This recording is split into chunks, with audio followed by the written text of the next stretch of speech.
अध्याय 457 विवाह के लिए उसका हाथ मांगना। सु किंगशी को अनिच्छा से छोड़ने के बाद यांग ये शाही राजधानी में पहुंचे। इस समय यांग ये ने एक चमकदार लाल लबादा पहना हुआ था और अपने हाथ में एक हाथ पकड़े हुए था। वह बिल्कुल एक अमीर परिवार के सदस्य की तरह कपड़े पहने हुए था। येयू उसके बगल में था। इस समय येयू ने अपना काला लबादा उतार दिया था और इसके बजाय एक शानदार लबादा पहना हुआ था और इससे वह काफी सुंदर और आकर्षक लग रहा था। तलवार मास्टर, येयू ने अभी कहा ही था कि यांग ये ने पंखा घुमाया और उसके सिर पर दे मारा। यांग ये ने असहाय होकर कहा, मैंने तुम्हें कितनी बार कहा है, मैं अब तलवार मास्टर नहीं हूँ। मैं तुम्हारा बड़ा भाई हूँ, इसलिए मुझे बड़ा भाई कहो, समझे। लिटिल याओ और युक्सी से मिलने के अलावा यांग ये एक और काम के लिए शाही राजधानी आया था और वह था येयू को प्रपोज करने में मदद करना। यह कुछ ऐसा था जो उसने अतीत में येयू से वादा किया था, इसलिए वह स्वाभाविक रूप से अपने वचन से पीछे नहीं हटेगा। येयू शर्मिंदगी से मुस्कुराया और कहा, हाँ बड़े भाई, क्या आपको लगता है कि हम सफल हो पाएंगे? पेई जून के पिता एक घमंडी व्यक्ति के रूप में जाने जाते हैं। मैंने सुना है कि उसके पिता उसकी शादी किसी कबीले के युवा गुरु से करना चाहते हैं। क्या यह इस तरह से बेहतर नहीं है? यांग ये ने मुस्कुराते हुए कहा, यह बेहतर क्यों है? क्योंकि मेरी राय में धन से जो कुछ भी हासिल किया जा सकता है वह बिल्कुल भी समस्या नहीं है। अगर वह मना करने की हिम्मत करता है तो हम तब तक उसके सामने धन फेंकते रहेंगे जब तक वह मना नहीं कर देता, समझे। जब हम अमीर हैं तो हम और क्या कर सकते हैं? हम अपनी मर्जी से काम कर सकते हैं। ये यूं अवाक रह गया। कुछ ही समय में वे दोनों पेई एस्टेट नामक एक एस्टेट पर पहुंच गए। आप कौन हैं? पेई एस्टेट के एक गार्ड ने उनका रास्ता रोका। यांग ये ने अपनी उंगली हिलाई और एक ऊर्जा पत्थर गार्ड की ओर उड़ गया। उसने कहा, मैं ये यांग हूं और यह मेरा भाई ये यून है। हम भाई यहाँ पैट्रियार्क पेईहू से मिलने आए हैं। कृपया उन्हें हमारे आगमन की सूचना दें। गार्ड दंग रह गया। अब वह यांग ये की बात सुनने के मूड में नहीं था क्योंकि उसकी आंखें दोनों हाथों में पकड़े हुए ऊर्जा पत्थर पर स्थिर थीं। हे भगवान, एक ऊर्जा पत्थर! यह वास्तव में एक ऊर्जा पत्थर है। गार्ड ने हल्के से बड़बड़ाया और ऐसा लग रहा था जैसे उसने अपनी आत्मा खो दी हो। आखिरकार यह कुछ ऐसा था जो वह कम से कम 2 साल तक बिना खाए पिए लगातार काम करके ही कमा सकता था। फिर भी अब उसने किसी के आने की सूचना देने के लिए ही एक पत्थर प्राप्त कर लिया था। कुछ ही देर में गार्ड पागलों की तरह एस्टेट की ओर भागा। साथ ही वह पागलों की तरह चिल्लाया, मेरे प्रभु, कोई आपको ढूंढ रहा है। इस समय गार्ड ने अपनी सारी ताकत लगा दी थी और उसकी आवाज पूरे पेई एस्टेट में सुनी जा सकती थी। इस बार यांग ये और ये यून दंग रह गए। पेई कबीले के हॉल में पेई एस्टेट के स्वामी का नाम पेईहू था और वह 5वीं रैंक का स्पिरिट क्षेत्र विशेषज्ञ था। इसके अलावा वह जंगली महत्वाकांक्षा वाला व्यक्ति था। हालांकि पेई एस्टेट को शाही राजधानी में तीसरे दर्जे की शक्ति भी नहीं माना जा सकता था और यह हमेशा पेईहू के दिल में एक दुखती रग थी क्योंकि वह पेई एस्टेट को इस हद तक विकसित और विस्तारित करना चाहता था कि यह शाही राजधानी के 4 महान कुलों के बराबर हो। दुर्भाग्य से 20 से ज्यादा सालों की कड़ी मेहनत के बाद भी पेई एस्टेट अभी भी महत्वहीन था। इसलिए उसने अपनी नज़र अपनी बेटी पर रखी थी। वह अपनी बेटी का इस्तेमाल शादी करके एक संघ बनाने के लिए करना चाहता था। एक बार जब उसने अपनी बेटी को उन महान कुलों को दे दिया और उनका समर्थन प्राप्त कर लिया तो पेई एस्टेट निश्चित रूप से दूसरे दर्जे या यहां तक कि पहले दर्जे के कुलों की श्रेणी में आने के लिए मजबूत हो सकता था। हालांकि उनकी बेटी ने सहयोग करने से इनकार कर दिया और यही बात उन्हें हाल के वर्षों में बहुत बड़ी सिरदर्दी दे गई। तुम मेरी बेटी का हाथ मांगने आए हो? पेईहू ने हॉल में यांग ये और ये यून को ठंडी निगाहों से देखा। अगर वे बहुत अच्छे कपड़े नहीं पहनते तो वह उन्हें बहुत पहले ही बाहर निकाल देता। मेरी बेटी का हाथ मांगने आए हो? 2 छोटे बच्चे मेरी बेटी का हाथ मांगने आए हैं? क्या मजाक है? यांग ये ने सिर हिलाया और मुस्कुराया। मेरे भाई ने संयोग से आपकी प्रतिष्ठित बेटी को देखा और तब से वह प्रेम में पागल है। वह ठीक से खाया सो नहीं पा रहा है और वह हमेशा उसके दिमाग में रहती है। पिछले साल मेरे भाई का वजन 50 किलो से ज्यादा कम हो गया है और वह कुछ मौकों पर अपनी जान लेने के कगार पर भी था। अफसोस, प्रेम का एकमात्र अंत मृत्यु है। ये यून यांग ये की बात सुनकर अवाक रह गया। क्या यह कुछ ज्यादा ही नहीं है? यांग ये ने ये यू पर कोई ध्यान नहीं दिया और आगे बोला, चूंकि किस्मत ने हमें यहाँ साथ लाया है इसलिए मैं सच में मानता हूँ कि मेरे भाई और आपकी प्रतिष्ठित बेटी का भाग्य स्वर्ग से ही लिखा है। इसलिए कृपया उनकी साथ रहने की इच्छा पूरी करें। जैसे ही उसने बोलना समाप्त किया यांग ये ने तुरंत अपने दिल में राहत की सांस ली। यह पहली बार था जब उसने ऐसा कुछ किया था, इसलिए उसे नहीं पता था कि इसे कैसे किया जाना चाहिए। हालांकि उसके पास कोई और विकल्प नहीं था क्योंकि उसने येयू से वादा किया था कि वह ऐसा करेगा, इसलिए उसे यह करना ही था। चूंकि उसके पास कोई और विकल्प नहीं था इसलिए वह केवल वही कह सकता था जो उसे अच्छा लगता था। जैसे ही उसने बोलना समाप्त किया चारों ओर एकदम शांति छा गई। पेईहू ने यांग ये को ठंडे अंदाज में देखा। अगर यह बात न होती कि वह यांग ये की उत्पत्ति को नहीं समझ पाया और उसे डर था कि यांग ये एक बहुत बड़े कबीले का यंग मास्टर है, तो उसने यांग ये को बहुत पहले ही थप्पड़ मार दिया होता, क्योंकि उसे लगा कि ये शब्द उसकी बुद्धि का अपमान करने जैसे थे। स्वर्ग से नसीब हुआ, 50 किलो से ज्यादा वजन घटाया। क्या वह मुझे बेवकूफ समझता है? तुम शादी के लिए उसका हाथ मांगने आए हो? हाहा, कितनी हास्यास्पद बात है। पेई जून मेरी है, शांगगुआन जी। ठीक इसी समय एक युवक जोर जोर से हंसते हुए अंदर आया। हॉल में प्रवेश करने के बाद उसने यांग ये और ये यू को तिरस्कार से देखा, फिर उसने पेई हु को देखा और कहा, कुलपति पेई, मैं शांगगुआन जी आज आपकी बेटी का हाथ मांगने आया हूँ। जल्दी से अपनी बेटी पेई जून से कहो कि वह मेरे साथ चले। वह अब से मेरे शांगगुआन कबीले की सदस्य होगी। ये यू की आंखों में हत्या की मंशा उभर आई, जबकि यांग ये का चेहरा भी ठंडा पड़ गया। पेईहू के चेहरे पर थोड़ी भद्दी अभिव्यक्ति थी जब उसने कहा, युवा मास्टर शांगगुआन, यह दोनों पक्षों के माता पिता द्वारा किया जाना चाहिए और इस पर सहमत होना चाहिए। क्या आपके लिए अकेले आना अनुचित नहीं है? हालांकि वह कुलों का पक्ष लेना चाहता था और शांगगुआन जी की पहचान उसकी उस आवश्यकता के अनुरूप थी, लेकिन वह जानता था कि इस प्रस्ताव का शायद शांगगुआन कुल द्वारा समर्थन नहीं किया गया था। इसलिए अगर वह अपनी बेटी की शादी किसी और से करवाता, तो शायद शांगगुआन जी के मौज मस्ती करने के बाद उसे अलग कर दिया जाता। आखिरकार उसने वर्षों में इसके कई उदाहरण देखे थे। अनुचित, शांगगुआन जी ने हंसते हुए कहा, इसमें अनुचित क्या है? जब से मैंने आपकी बेटी पेई जून को देखा है, यह यंग मास्टर न तो खा पाया है और न ही सो पाया है। वह आकर्षक आकृति, सौम्य रूप।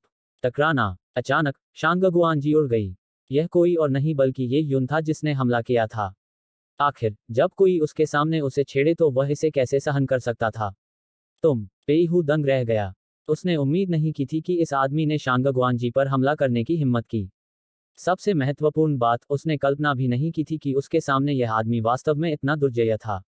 शांगगुआन जी एक किंग रियल्म विशेषज्ञ हैं, लेकिन वे इस आदमी के एक भी वार का विरोध करने में सक्षम नहीं थे। इसके अलावा मैं उसके द्वारा प्रकट की गई हत्या के इरादे से थोड़ा भयभीत क्यों महसूस कर रहा हूँ। मैं 5वीं रैंक का स्पिरिट रियल्म विशेषज्ञ हूँ। भगवान पेई। इस बीच यांग ये ने कहा, मैं सीधे मुद्दे पर आता हूँ। मुझे अपनी शर्तें बताओ। मेरा भाई निश्चित रूप से आपकी बेटी से शादी कर रहा है। सच कहूं तो उसे अपना दामाद बनाकर आप वाकई बहुत लाभ उठा रहे हैं। क्या आपको एहसास है, वह 20 साल की उम्र में ही एक आत्मा क्षेत्र विशेषज्ञ है। हे, शायद पूरे शाही राजधानी में भी ऐसी प्राकृतिक प्रतिभा वाले कुछ ही लोग होंगे, है ना? आत्मिक क्षेत्र। पेईहू ने आश्चर्यचकित होकर कहा, क्या वह वास्तव में केवल 20 वर्ष का है? क्या वह वास्तव में आत्मिक क्षेत्र में है? बिल्कुल। यांग ये ने ये यू की ओर देखा। ये यू ने अपनी आभा को छिपाना बंद कर दिया और आध्यात्मिक क्षेत्र में उसकी प्रभावशाली आभा तुरंत उसके भीतर से फूट पड़ी और पेईहू को चौंका दिया। यह वास्तव में आध्यात्मिक क्षेत्र है। अगर ऐसा प्रतिभाशाली व्यक्ति मेरा दामाद बन जाता है, तो यह बिल्कुल भी नुकसान नहीं होगा। यह बस एक बहुत बड़ा लाभ होगा। ठीक उसी समय जब पेईहू सहमत होने ही वाला था, शांगगुआन जी ने अचानक पेई एस्टेट के बाहर से दहाड़ लगाई। अच्छा, बहुत अच्छा। तुमने वास्तव में मुझे मारने की हिम्मत की। वास्तव में बहुत अच्छा। मैं निश्चित रूप से तुम्हारे पूरे परिवार का सफाया कर दूंगा, चाहे तुम कोई भी हो। मैं निश्चित रूप से तुम्हारे पूरे परिवार को नष्ट कर दूंगा। शांगगुआन जी के शब्दों ने पेईहू को सिहरन पैदा कर दी। अब उसे याद आया कि उसके पहले इस आदमी ये ने शांगगुआन कबीले के एक युवा मास्टर पर हमला किया था। भले ही वह शांगगुआन कबीले की एक शाखा का एक युवा मास्टर था, फिर भी वह शांगगुआन कबीले से था। क्या वह शांगगुआन कबीले के क्रोध से बच पाएगा? थोड़ी सी भी गलती से मेरी पेई एस्टेट भी उसके साथ घसीट कर ले जाई जा सकती थी। ये यू ने उदासीनता से कहा, जैसे कि वह जानता था कि पेईहू क्या सोच रहा था। चिंता मत करो, तुम्हें शांगगुआन कबीले के बारे में चिंता करने की जरूरत नहीं है। मेरा बड़ा भाई उनसे निपट लेगा। तुम्हें बस पेई जून की शादी मुझसे करवानी होगी। ठीक है, मेरा बड़ा भाई अमीर है, इसलिए तुम हमारी शादी के लिए दहेज के रूप में कुछ चीजें मांग सकती हो। यांग ये ने तुरंत अपनी आंखें घुमाईं। जब कोई अपने दूसरे आधे के परिवार का पक्ष लेने लगे तो कैसा लगता है, यांग ये को अभी प्रत्यक्ष अनुभव प्राप्त हुआ है। यह आदमी प्यार के सामने अपनी वफादारी पूरी तरह से भूल गया है। अगर यह किसी और समय होता, तो यांग ये निश्चित रूप से इस आदमी को अच्छी तरह से पीटता। लेकिन अब चिंता मत करो, अगर शांगगुआन कबीला हमारे साथ मुसीबत मोल लेने आएगा तो हम उससे निपट लेंगे। तुम्हें बस अपना मन शांत रखना है और अपनी बेटी की शादी मेरे भाई से कर देनी है। यांग ये ने कहा। पेईहू ने यांग ये और ये यून को इतने शांत और सहज तरीके से काम करते हुए देखकर कुछ संकेत समझ लिए थे। आखिरकार वह मूर्ख नहीं था और वह जानता था कि वे निश्चित रूप से इतने शांत और संयमित थे क्योंकि वे आश्वस्त थे। हालांकि वह उन पर पूरी तरह से भरोसा करने में सक्षम नहीं था। आखिरकार शांगगुआन कबीला 4 महान कुलों में से एक था और इसकी ताकत, संसाधन और भंडार बेहद भयानक थे। जब उसने यहाँ तक सोचा तो पेईहू ने कहा, मुझे इस बारे में अपनी बेटी की राय लेनी होगी। आखिरकार यह उसके भविष्य की खुशी से जुड़ा है, इसलिए मुझे उसकी राय लेनी होगी। है ना? मैं देरी करूंगा। मैं तब तक देरी करूंगा जब तक ये दोनों लोग शांगगुआन कबीले के साथ परिणाम तय नहीं कर लेते। अन्यथा वह अपनी बेटी की शादी ये यूं से बिल्कुल नहीं करेगा क्योंकि वह शांगगुआन कबीले को नाराज नहीं करना चाहता था। मैं तैयार हूं। ठीक इसी समय एक कोमल आवाज यहां गूंजी। सभी ने आवाज के स्रोत की ओर देखा और उन्होंने देखा कि एक महिला दरवाजे पर खड़ी होकर ये यून को देख रही थी। उसकी आंखों में कोमल स्नेह भरा हुआ था जिसे एक अंधा आदमी भी देख सकता था। वह बहुत सुंदर नहीं थी, लेकिन वह आंखों को भाती थी और उसका बेहद कमजोर और नाजुक रूप आसानी से किसी भी आदमी को उसकी रक्षा करने की इच्छा जगाता था। यांग ये ने ये यून की तरफ देखा और पाया कि इस आदमी ने अपनी हत्या करने की मंशा को पूरी तरह से रोक रखा था। इसके अलावा जब उसने उस महिला की नजरों को देखा तो उसकी आंखों में कोमल स्नेह भर गया। यांग ये ने अपना सिर हिलाया। किसने सोचा होगा कि बिना पलक झपकाए हत्या करने वाला यह आदमी ऐसा भी हो सकता है। कुछ ही समय में यांग ये और पेईहू की उपस्थिति की परवाह किए बिना वे दोनों एक दूसरे की बाहों में थे। मुझे पता था तुम मुझे लेने आओगे, महिला ने धीमी आवाज में कहा। ये यूं ने सहजता से कहा, मैंने तुमसे वादा किया था कि मैं तुम्हारा हाथ थामने जरूर आऊंगा। मैं आज अपने साथ अपने बड़े भाई को लाया हूं। वह बहुत ही दुर्जय है और वह निश्चित रूप से तुम्हारे पिता को मना लेगा। महिला ने शर्मिंदगी से पेई जून की ओर देखा। उसके बाद वह पेई जून की बाहों से छूटने के लिए संघर्ष करती हुई यांगे के पास गई और यांगे को प्रणाम करते हुए बोली, बड़े भाई। शुक्रिया बड़े भाई, यांगे ने अपना हाथ हवा में उठाते हुए कहा, वह बच्चा भाग्यशाली है। चूंकि हम पहली बार एक दूसरे से मिल रहे हैं इसलिए यह तुम्हारे लिए है। जैसे ही उसने कहा, एक तलवार जो ठंडी चमक से भरी हुई थी पेई जून के सामने प्रकट हुई। पेईहू की आंखें खुली की खुली रह गईं जब उसने यह तलवार देखी और अविश्वास से उसने उस पर उंगली उठाई। स्वर्ग रैंक। पेई जून भी दंग रह गई। भले ही वह राजा दायरे में केवल प्रथम रैंक पर थी, फिर भी उसके पास कुछ ज्ञान और अनुभव था। इसलिए जब उसने पहली बार इस तलवार को देखा तो उसे लगा कि यह बहुत उच्च गुणवत्ता की हो सकती है और उसने अपने पिता की बात सुनकर अपने विचारों की पुष्टि की। उसने तुरंत अपना सिर हिलाया और कहा, यह बहुत कीमती है, मैं इसे स्वीकार नहीं कर सकती। यांगे की आंखों में प्रशंसा की एक झलक उभरी। उसका चरित्र बुरा नहीं है। वह इस योग्य है कि ये यूं उसे इस तरह से प्यार करे। ये यूं ने सीधे यांगे से तलवार ली और उसे पेई जून के हाथ में रख दिया और फिर कहा, विनम्र होने की कोई जरूरत नहीं है। अगर बिग ब्रदर ने तुम्हें यह दिया है तो इसे ले लो। बिग ब्रदर के पास ऐसी बहुत सी चीजें हैं। यांगे के मुंह के कोने फड़क उठे और फिर उसने कहा, वह सही कह रहा है। बस इसे ले लो, मेरे पास इस तरह की और भी बहुत सी चीजें हैं। पेई जुन ने ये यूं को घूर कर देखा और फिर उसने यांगे को थोड़ा सा झुकाया और कहा, धन्यवाद बड़े भाई। यांगे की बात सुनकर पेईहू की पलकें झपक गईं और उसने जल्दी से कहा, शादी करो। शादी करो, मैं अभी शादी की तैयारी करूंगा। इस समय उसे यह जानने में कोई दिलचस्पी नहीं थी कि उसकी बेटी इस आदमी को क्यों जानती है। उसे बस इतना पता था कि इन दोनों लोगों के पास स्वर्ग रैंक के खजाने की एक बड़ी मात्रा थी। तुमने वास्तव में शाही राजधानी में मेरे शांगगुआन कबीले के एक सदस्य पर हमला करने की हिम्मत की। हाहा, मुझे देखने दो कि वास्तव में किसमें इतनी हिम्मत है। बाहर आओ और मौत का सामना करो ताकि मेरे हमलों से निर्दोषों को नुकसान न पहुंचे। ठीक इसी समय पेई एस्टेट के ऊपर आकाश में एक गरजती हुई आवाज गूंजी। एक साथ दायरे विशेषज्ञ पेईहू और पेई जुन के हाव भाव हिंसक रूप से बदल गए। अध्याय 458 यांग ये की प्रतिष्ठा। यांग ये और ये यून हॉल से बाहर निकले और हवा में ऊपर देखा। एक बूढ़ा आदमी हवा में तैर रहा था और शांगगुआन जी, जिसे ये यून ने पहले मारा था, बूढ़े आदमी के बगल में खड़ा था।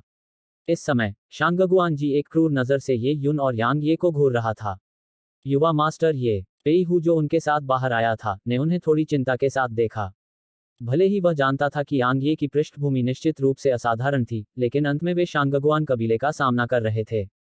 भले ही इंपीरियल कैपिटल के 4 महान कबीले मूल स्कूल और अन्य असाधारण संप्रदायों की तुलना नहीं कर सकते थे, लेकिन वे ऐसे अस्तित्व नहीं थे जिन्हें एक साधारण व्यक्ति हिला सकता था। पेई जून ने अपना हाथ बढ़ाया और ये यून का हाथ थाम लिया, जबकि उसकी आंखें चिंता से भरी हुई थीं। ये यून ने उसे देखकर मुस्कुराते हुए कहा, चिंता मत करो, यह केवल एक एक्साल्ट्रियल्म विशेषज्ञ है। मेरा बड़ा भाई उससे निपट सकता है। पेई जुन ने हल्के से सिर हिलाया लेकिन उसकी आंखों से चिंता गायब नहीं हुई थी।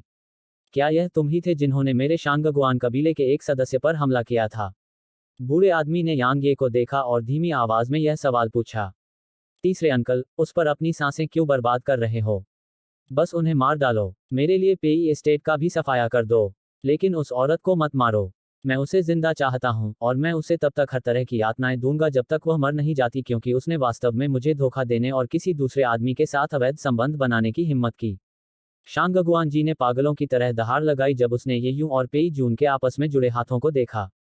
युवा मास्टर शांगगुआन, मेरी बेटी पेई जून का आपसे कोई संबंध नहीं है ना? तो क्या यह कहना अनुचित नहीं है कि उसने आपको धोखा दिया? पेई हू ने धीमी आवाज में कहा। अगर यह किसी और समय होता, तो वह स्वाभाविक रूप से शांगगुआन जी का सामना करने से इनकार करने की हिम्मत नहीं करता। लेकिन ये दो रहस्यमयी युवक यहाँ थे, इसलिए उसे थोड़ा आत्मविश्वास था। बेशक, वह मुख्य रूप से अपनी बेटी का नाम साफ करना चाहता था, क्योंकि वह नहीं चाहता था कि उसकी बेटी और उसके इस प्रतिभाशाली दामाद के बीच कोई गलतफहमी हो। उसका मुझसे कोई संबंध नहीं है। वह एक महिला है जिसे मैं, शांगगुआन जी, पसंद करता हूँ। वह मेरी है और मुझसे जुड़ी हुई है। पेई हू, इस यंग मास्टर को तुम्हें मौका देने से इनकार करने के लिए दोष मत दो। मेरे लिए उन दोनों को मार डालो और फिर अपनी बेटी को मेरे शांगगुआन कबीले में ले आओ। शायद तब तुम्हारे पेई एस्टेट के बचने का मौका होगा। अन्यथा, हम्फ, यह यंग मास्टर तुम्हारे पेई एस्टेट से सभी को खत्म कर देगा। शांगगुआन जी ने क्रूरता से कहा। यह सुनकर पेई हू तुरंत क्रोधित हो गया और उसने क्रोधित होकर कहा, तुम तो हद ही कर रहे हो। क्या तुम हद पार कर रहे हो? बूढ़े व्यक्ति ने ठंडे स्वर में कहा, पेई हू, यह तुम्हारे पेई एस्टेट के लिए सम्मान की बात है कि मेरे शांगगुआन कबीले के एक सदस्य ने तुम्हारी बेटी को पसंद किया है। लेकिन न केवल तुम आभारी महसूस करने से इनकार करते हो, बल्कि तुमने मेरे शांगगुआन कबीले के एक सदस्य को चोट पहुंचाने के लिए बाहरी लोगों के साथ हाथ मिला लिया है। हम्फ, मुझे लगता है कि तुम अपने पेई एस्टेट को शाही राजधानी से खत्म होते देखना चाहते हो। यांग ये ने अपना सिर हिलाया। उसे एहसास हो गया था कि बूढ़े और जवान दोनों एक ही तरह के कूड़े हैं। चूंकि यह ऐसा ही था, इसलिए उसे लगा कि अपनी सांस बर्बाद करने की कोई जरूरत नहीं है। टकराना। नौवीं नर्क की तलवारें यांग ये की पीठ पर चमक उठी, और फिर एक भयंकर तूफान आया जब उसकी आकृति हवा में चमक उठी। उसके बाद, उसने अपनी हथेली को पलटा और शून्य फ्लैश उसकी मुट्ठी में दिखाई दिया। उसने शून्य फ्लैश उठाया और उसे बूढ़े आदमी की ओर इशारा किया, इससे पहले कि उसकी तलवार की नोक से अचानक एक लाल चमक निकली और इसने बूढ़े आदमी और शांगगुआन जी को घेर लिया। यांग ये की तलवार की मंशा से दबे होने पर बूढ़ा आदमी तुलनात्मक रूप से बेहतर स्थिति में था, लेकिन शांगगुआन जी तुरंत आसमान से गिर गए और कमजोर होकर जमीन पर गिर पड़े। पेई हू और पेई जून इस दृश्य को देखकर दंग रह गए, क्योंकि यांग ये से निकलने वाली भयानक आभा किसी स्पिरिट रियल्म प्रोफोटर की आभा की तरह बिल्कुल भी नहीं थी। यह कुछ हद तक एक साल्ट रियल्म विशेषज्ञ की तरह थी। बूढ़े आदमी के चेहरे पर भाव बदल गए, और फिर अचानक उसे कुछ याद आ गया, जिससे उसकी आंखों में तुरंत भय दिखाई देने लगा। उसने यांग ये की ओर उंगली उठाए और अनायास ही चिल्ला पड़ा, वध तलवार इरादा, एक प्राकृतिक खजाना, तुम यांग ये हो। यांग ये। इन दो शब्दों को सुनकर पेई हू का मुंह तुरंत खुला का खुला रह गया। वर्तमान में, दक्षिणी क्षेत्र में शायद ही कोई ऐसा व्यक्ति था जो इस नाम से अनजान था। यह वर्तमान तलवार सम्राट का था जो स्पिरिट दायरे में रहते हुए एक साल दायरे के विशेषज्ञों को मार सकता था, और यह एक ऐसे विशेषज्ञ का था जिसने फ्लावर पैलेस के फूलों के कब्रिस्तान को नष्ट कर दिया था और फ्लावर पैलेस के अनगिनत शिष्यों को मार डाला था, फिर भी वह सुरक्षित रूप से निकलने में सक्षम था। इनमें से हर एक काम बस धरती को हिला देने वाला था। वह मेरे दामाद का बड़ा भाई है। पेई हू का खून खौल उठा जब उसने यह सोचा। यांग ये ने अपनी सांस बर्बाद नहीं की और तेजी से शून्य फ्लैश को आसमान में फेंक दिया, इससे पहले कि तलवार की नोक अचानक बूढ़े आदमी की भौहों के बीच में दिखाई दे। बूढ़ा आदमी भयभीत हो गया और उसका शरीर अचानक हिल गया और फिर वह वहीं गायब हो गया। युवा मास्टर यांग, रुकिए। इस मामले में मेरा शांगगुआन कबीला दोषी था। मैं माफी मांगता हूँ। मैं शांगगुआन कबीले की ओर से माफी मांगता हूँ। यांग ये से 300 मीटर दूर दिखाई देने वाले बूढ़े व्यक्ति ने फिर से अपने हाथ हिलाए और जल्दी से बोला। अतीत में, वह वास्तव में उन अफवाहों पर विश्वास नहीं कर रहा था, जिनमें कहा गया था कि यांग ये अपने साधना क्षेत्र को पार करके एक साल क्षेत्र के विशेषज्ञों को मार सकता है। आखिरकार, इन दो क्षेत्रों के बीच का अंतर बहुत बड़ा था। हालांकि, अब उसे इस पर विश्वास हो गया। अगर अभी उसकी प्रतिक्रिया त्वरित नहीं होती, तो यांग ये का हमला शायद उसकी जान ले सकता था। आखिरकार, 8वें स्तर की वध तलवार की मंशा और दाव आर्टिफैक्ट का संयोजन वास्तव में बहुत भयानक था। बेशक, वह यांग ये के समर्थन से और भी अधिक भयभीत था। आखिरकार, यह संस्थापक, सम्राट, जानवर सम्राट और एक रहस्यमय सम्राट क्षेत्र विशेषज्ञ था। यहाँ तक फूल महल भी लगभग नष्ट हो गया था क्योंकि इसने यांग ये को नाराज कर दिया था। वह स्पष्ट रूप से जानता था कि उसका शांगगुआन कबीला फूल महल से कमतर था, इसलिए वह शांगगुआन कबीले के लिए इतना भयानक दुश्मन बनाने की हिम्मत कैसे कर सकता था। यांग ये ने जब यह सुना तो वह वहीं रुक गया, और फिर उसने कहा, माफी मांग रहे हो? तुम ईमानदार नहीं लगते। यांग ये की आवाज सुनकर बूढ़े व्यक्ति के हाव भाव थोड़े बदल गए, और फिर वह एक पल के लिए झिझका, फिर उसकी आंखों में क्रूरता की एक झलक दिखाई दी। उसके बाद उसने अचानक अपनी हथेली शांगगुआन जी की ओर थपथपाई, जो कमजोर हालत में जमीन पर लेटे हुए थे। वह जगह जहां शांगगुआन जी लेटे थे हिंसक रूप से कांप उठी, और फिर शांगगुआन जी की तीखी चीख गूंजी, इससे पहले कि उनका शरीर खून की बारिश में बदल जाए, जिसने आसमान को ढक लिया। ऐसा करने के बाद बूढ़े व्यक्ति ने यांग ये को देखा और कहा, मैं शांगगुआन कबीले की ओर से गारंटी देता हूं कि शांगगुआन कबीला पेई एस्टेट के खिलाफ कोई कदम नहीं उठाएगा, और मेरा शांगगुआन कबीला आज की घटना के संबंध में पेई कबीले के नुकसान की भरपाई भी करेगा। इसके अलावा अगर शाही राजधानी में कोई भी पेई एस्टेट के खिलाफ कार्रवाई करने की हिम्मत करता है, तो यह मेरे शांगगुआन कबीले के खिलाफ जाने के बराबर है। युवा मास्टर यांग, क्या मैं जान सकता हूं कि आपने जो ईमानदारी दिखाई है उसके बारे में आप क्या सोचते हैं? यांग ये की प्रतिष्ठा उससे पहले थी। यांग ये के खूनी और क्रूर चरित्र के बारे में उसने बहुत पहले ही सुन लिया था। वह जानता था कि अगर उसने अपने सामने खड़े इस राक्षस को संतुष्ट करने के लिए अपना सर्वश्रेष्ठ प्रयास नहीं किया, तो इस राक्षस के फिर से हमला करने की बहुत संभावना थी। शायद यह राक्षस उसके शांगगुआन कबीले पर भी हमला कर दे। उस समय शांगगुआन कबीले की स्थिति शायद खराब होगी। आखिरकार यांग ये को संस्थापक सम्राट और जानवर सम्राट का समर्थन प्राप्त था। यांग ये ने शून्य फ्लैश को दूर रखा और कहा, मुझे उम्मीद है कि आप जैसा कहते हैं वैसा ही करेंगे। अगर भविष्य में पेई परिवार को कुछ भी हुआ, तो मैं निश्चित रूप से आपके शांगगुआन कबीले का दौरा करूंगा। बूढ़े आदमी ने मुस्कुराते हुए कहा, चिंता मत करो युवा मास्टर यांग, मैं अपना वचन निभाऊंगा। जैसे ही उसने बोलना समाप्त किया, बूढ़े आदमी की आकृति चमक उठी और वहीं गायब हो गई। यांग ये ने 9वीं नर तलवार पंख वापस ले लिया और जमीन पर लौट आया, और फिर पेई हु शर्मिंदगी से मुस्कुराया और कहा, ओह, क्या आप वास्तव में तलवार सम्राट हैं, यांग ये? यांग ये ने असहायता से मुस्कुराते हुए कहा, मेरे पास पहले झूठे नाम का उपयोग करने के अलावा कोई विकल्प नहीं था। मुझे उम्मीद है कि आपको कोई आपत्ति नहीं होगी, सीनियर। मुझे नहीं पता, मुझे नहीं पता। पेई हु ने जल्दी से अपना हाथ हिलाया। क्या मजाक है? उसके पास खुश होने का भी समय नहीं था, तो उसे क्या बुरा लग सकता है? उसने शांगगुआन कबीले के उस बूढ़े आदमी की सारी बातें अभी अभी सुनी थीं। क्या भविष्य में कोई मेरी पेई एस्टेट को धमकाने की हिम्मत करेगा? यांग ये ने सिर हिलाया और फिर वह ये यूं के पास गया, फिर उसने अपनी उंगली से इशारा किया। एक स्थानिक अंगूठी ये यूं के पास उड़ी और फिर उसने कहा, वहां कुछ ऊर्जा पत्थर हैं। इसे तुम दोनों के लिए मेरी शादी के तोहफे के रूप में लो। ठीक है, इस बार तुम्हें मेरे साथ प्राचीन युद्ध के मैदान में जाने की जरूरत नहीं है। बस शाही राजधानी में रहो और अपना परिवार शुरू करो। ये यूं के चेहरे पर भाव बदल गए और उसने जल्दी से कहा, बड़े भाई, मैं ठीक हूं। पेई जुन से शादी करने के बाद मैं तुरंत प्राचीन युद्ध क्षेत्र की ओर भागूंगा, और फिर यांग ये ने अपना हाथ हिलाया और कहा, मुझे पता है कि तुम्हारा क्या मतलब है, मेरा मतलब कुछ और नहीं है। लिटिल यूं, मुझे पता है कि तुम बदला लेना चाहते हो। मुझे पता है कि तुम अपने दुश्मनों से बदला लेते हुए मुझे चुकाने के लिए मेरा पीछा करना चाहते हो। लेकिन इसकी कोई ज़रूरत नहीं है। वास्तव में इसकी कोई ज़रूरत नहीं है। तुम्हें यह एहसास होना चाहिए कि तुम अब अकेले नहीं हो। तुम्हारी एक पत्नी है, और तुम्हें उसके लिए जिम्मेदार होना चाहिए। समझे? जहां तक तुम्हारे बदले की बात है, तुम्हें चिंता करने की ज़रूरत नहीं है। दूसरे भाई और मैं इसे पूरा करने में मदद करेंगे। येयू ने अपना सिर हिलाया और कहा, बड़े भाई, मैं ऐसे समय में आपको कैसे छोड़ सकता हूँ? यांग ये ने मुस्कुराते हुए कहा, अगर तुम सच में मेरी मदद करना चाहते हो, तो शादी कर लो और ठीक से घर बसा लो। उसके बाद अपनी साधना को बेहतर बनाने के लिए कड़ी मेहनत करो। आखिरकार मेरे वर्तमान दुश्मन सभी एक साथ दायरे के विशेषज्ञ और सम्राट दायरे के विशेषज्ञ हैं। इसके अलावा अपने प्रियजनों को अच्छी तरह से संजो। अतीत के कारण किसी ऐसे व्यक्ति को मत खोना जो अभी तुमसे प्यार करता है। समझे? मैं एक बार एक साथ दायरे में पहुंचने के बाद तुम्हारी तलाश करूंगा। येयू ने यांग ये को देखा और दृढ़ता से बोला। यांग ये मुस्कुराया और बोला, जब समय आएगा तब हम इस बारे में बात करेंगे। जैसे ही उसने बोलना समाप्त किया, यांग ये यहां और नहीं रुका। उसकी आकृति चमक उठी और वह अपनी तलवार पर आकाश में उठ गया। पेई जून येयू के पास चली गई और उसने क्षितिज में प्रकाश की बहती किरण को देखते हुए कहा, अफवाहें कहती हैं कि बिग ब्रदर मौत का खूनी देवता है जो बिना पलक झपकाए हत्या कर देता है। हालांकि मुझे लगता है कि बिग ब्रदर एक बहुत अच्छा इंसान है। ऐसा लगता है कि अफवाहों पर भरोसा नहीं किया जा सकता है।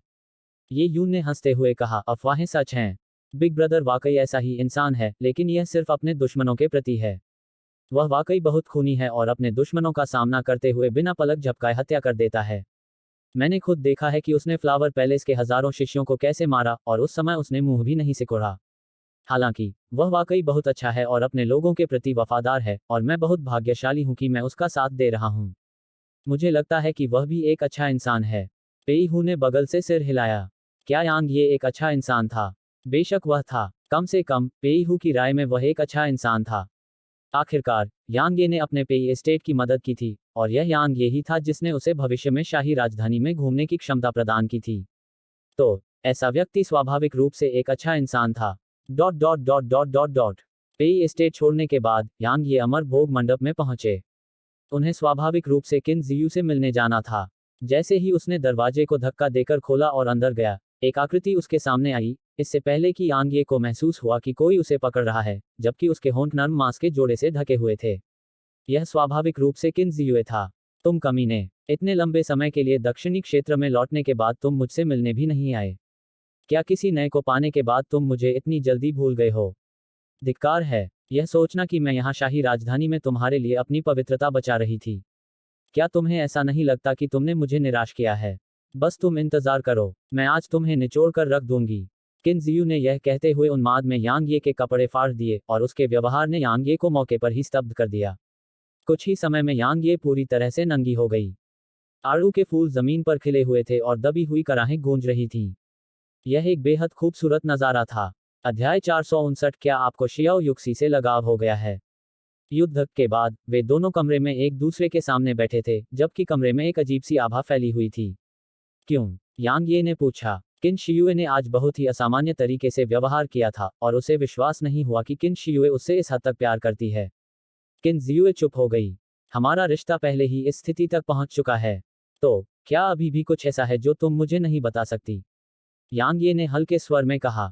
किन शियुए ने उसकी ओर देखा, एक पल के लिए चुप रही और फिर बोली, तुम वास्तव में एक मूर्ख हो। यांग ये अवाक रह गया। मेरे दादाजी शुरुआत में सिर्फ इसलिए तुम्हारी मदद कर रहे थे क्योंकि तुम्हारे पास डाकबीस्ट एम्पायर का समर्थन था और यह सिर्फ तुम्हारी वजह से नहीं था। अगर सिर्फ तुम होते तो वे तुम्हारे लिए फ्लावर पैलेस के खिलाफ जरूर नहीं जाते। लेकिन अब उन्हें लगता है कि तुम्हारा महत्व है और तुम इस लायक हो कि वे तुम्हें गंभीरता से लें और अपने पक्ष में कर लें। तो तुम समझ गए, है न? किन जियू ने सपाट लहाजे में कहा। यांग ये ने कहा, तुम वही हो जिसका इस्तेमाल वह मुझे अपनी ओर खींचने के लिए कर रहा है। तुम इतने मूर्ख नहीं हो।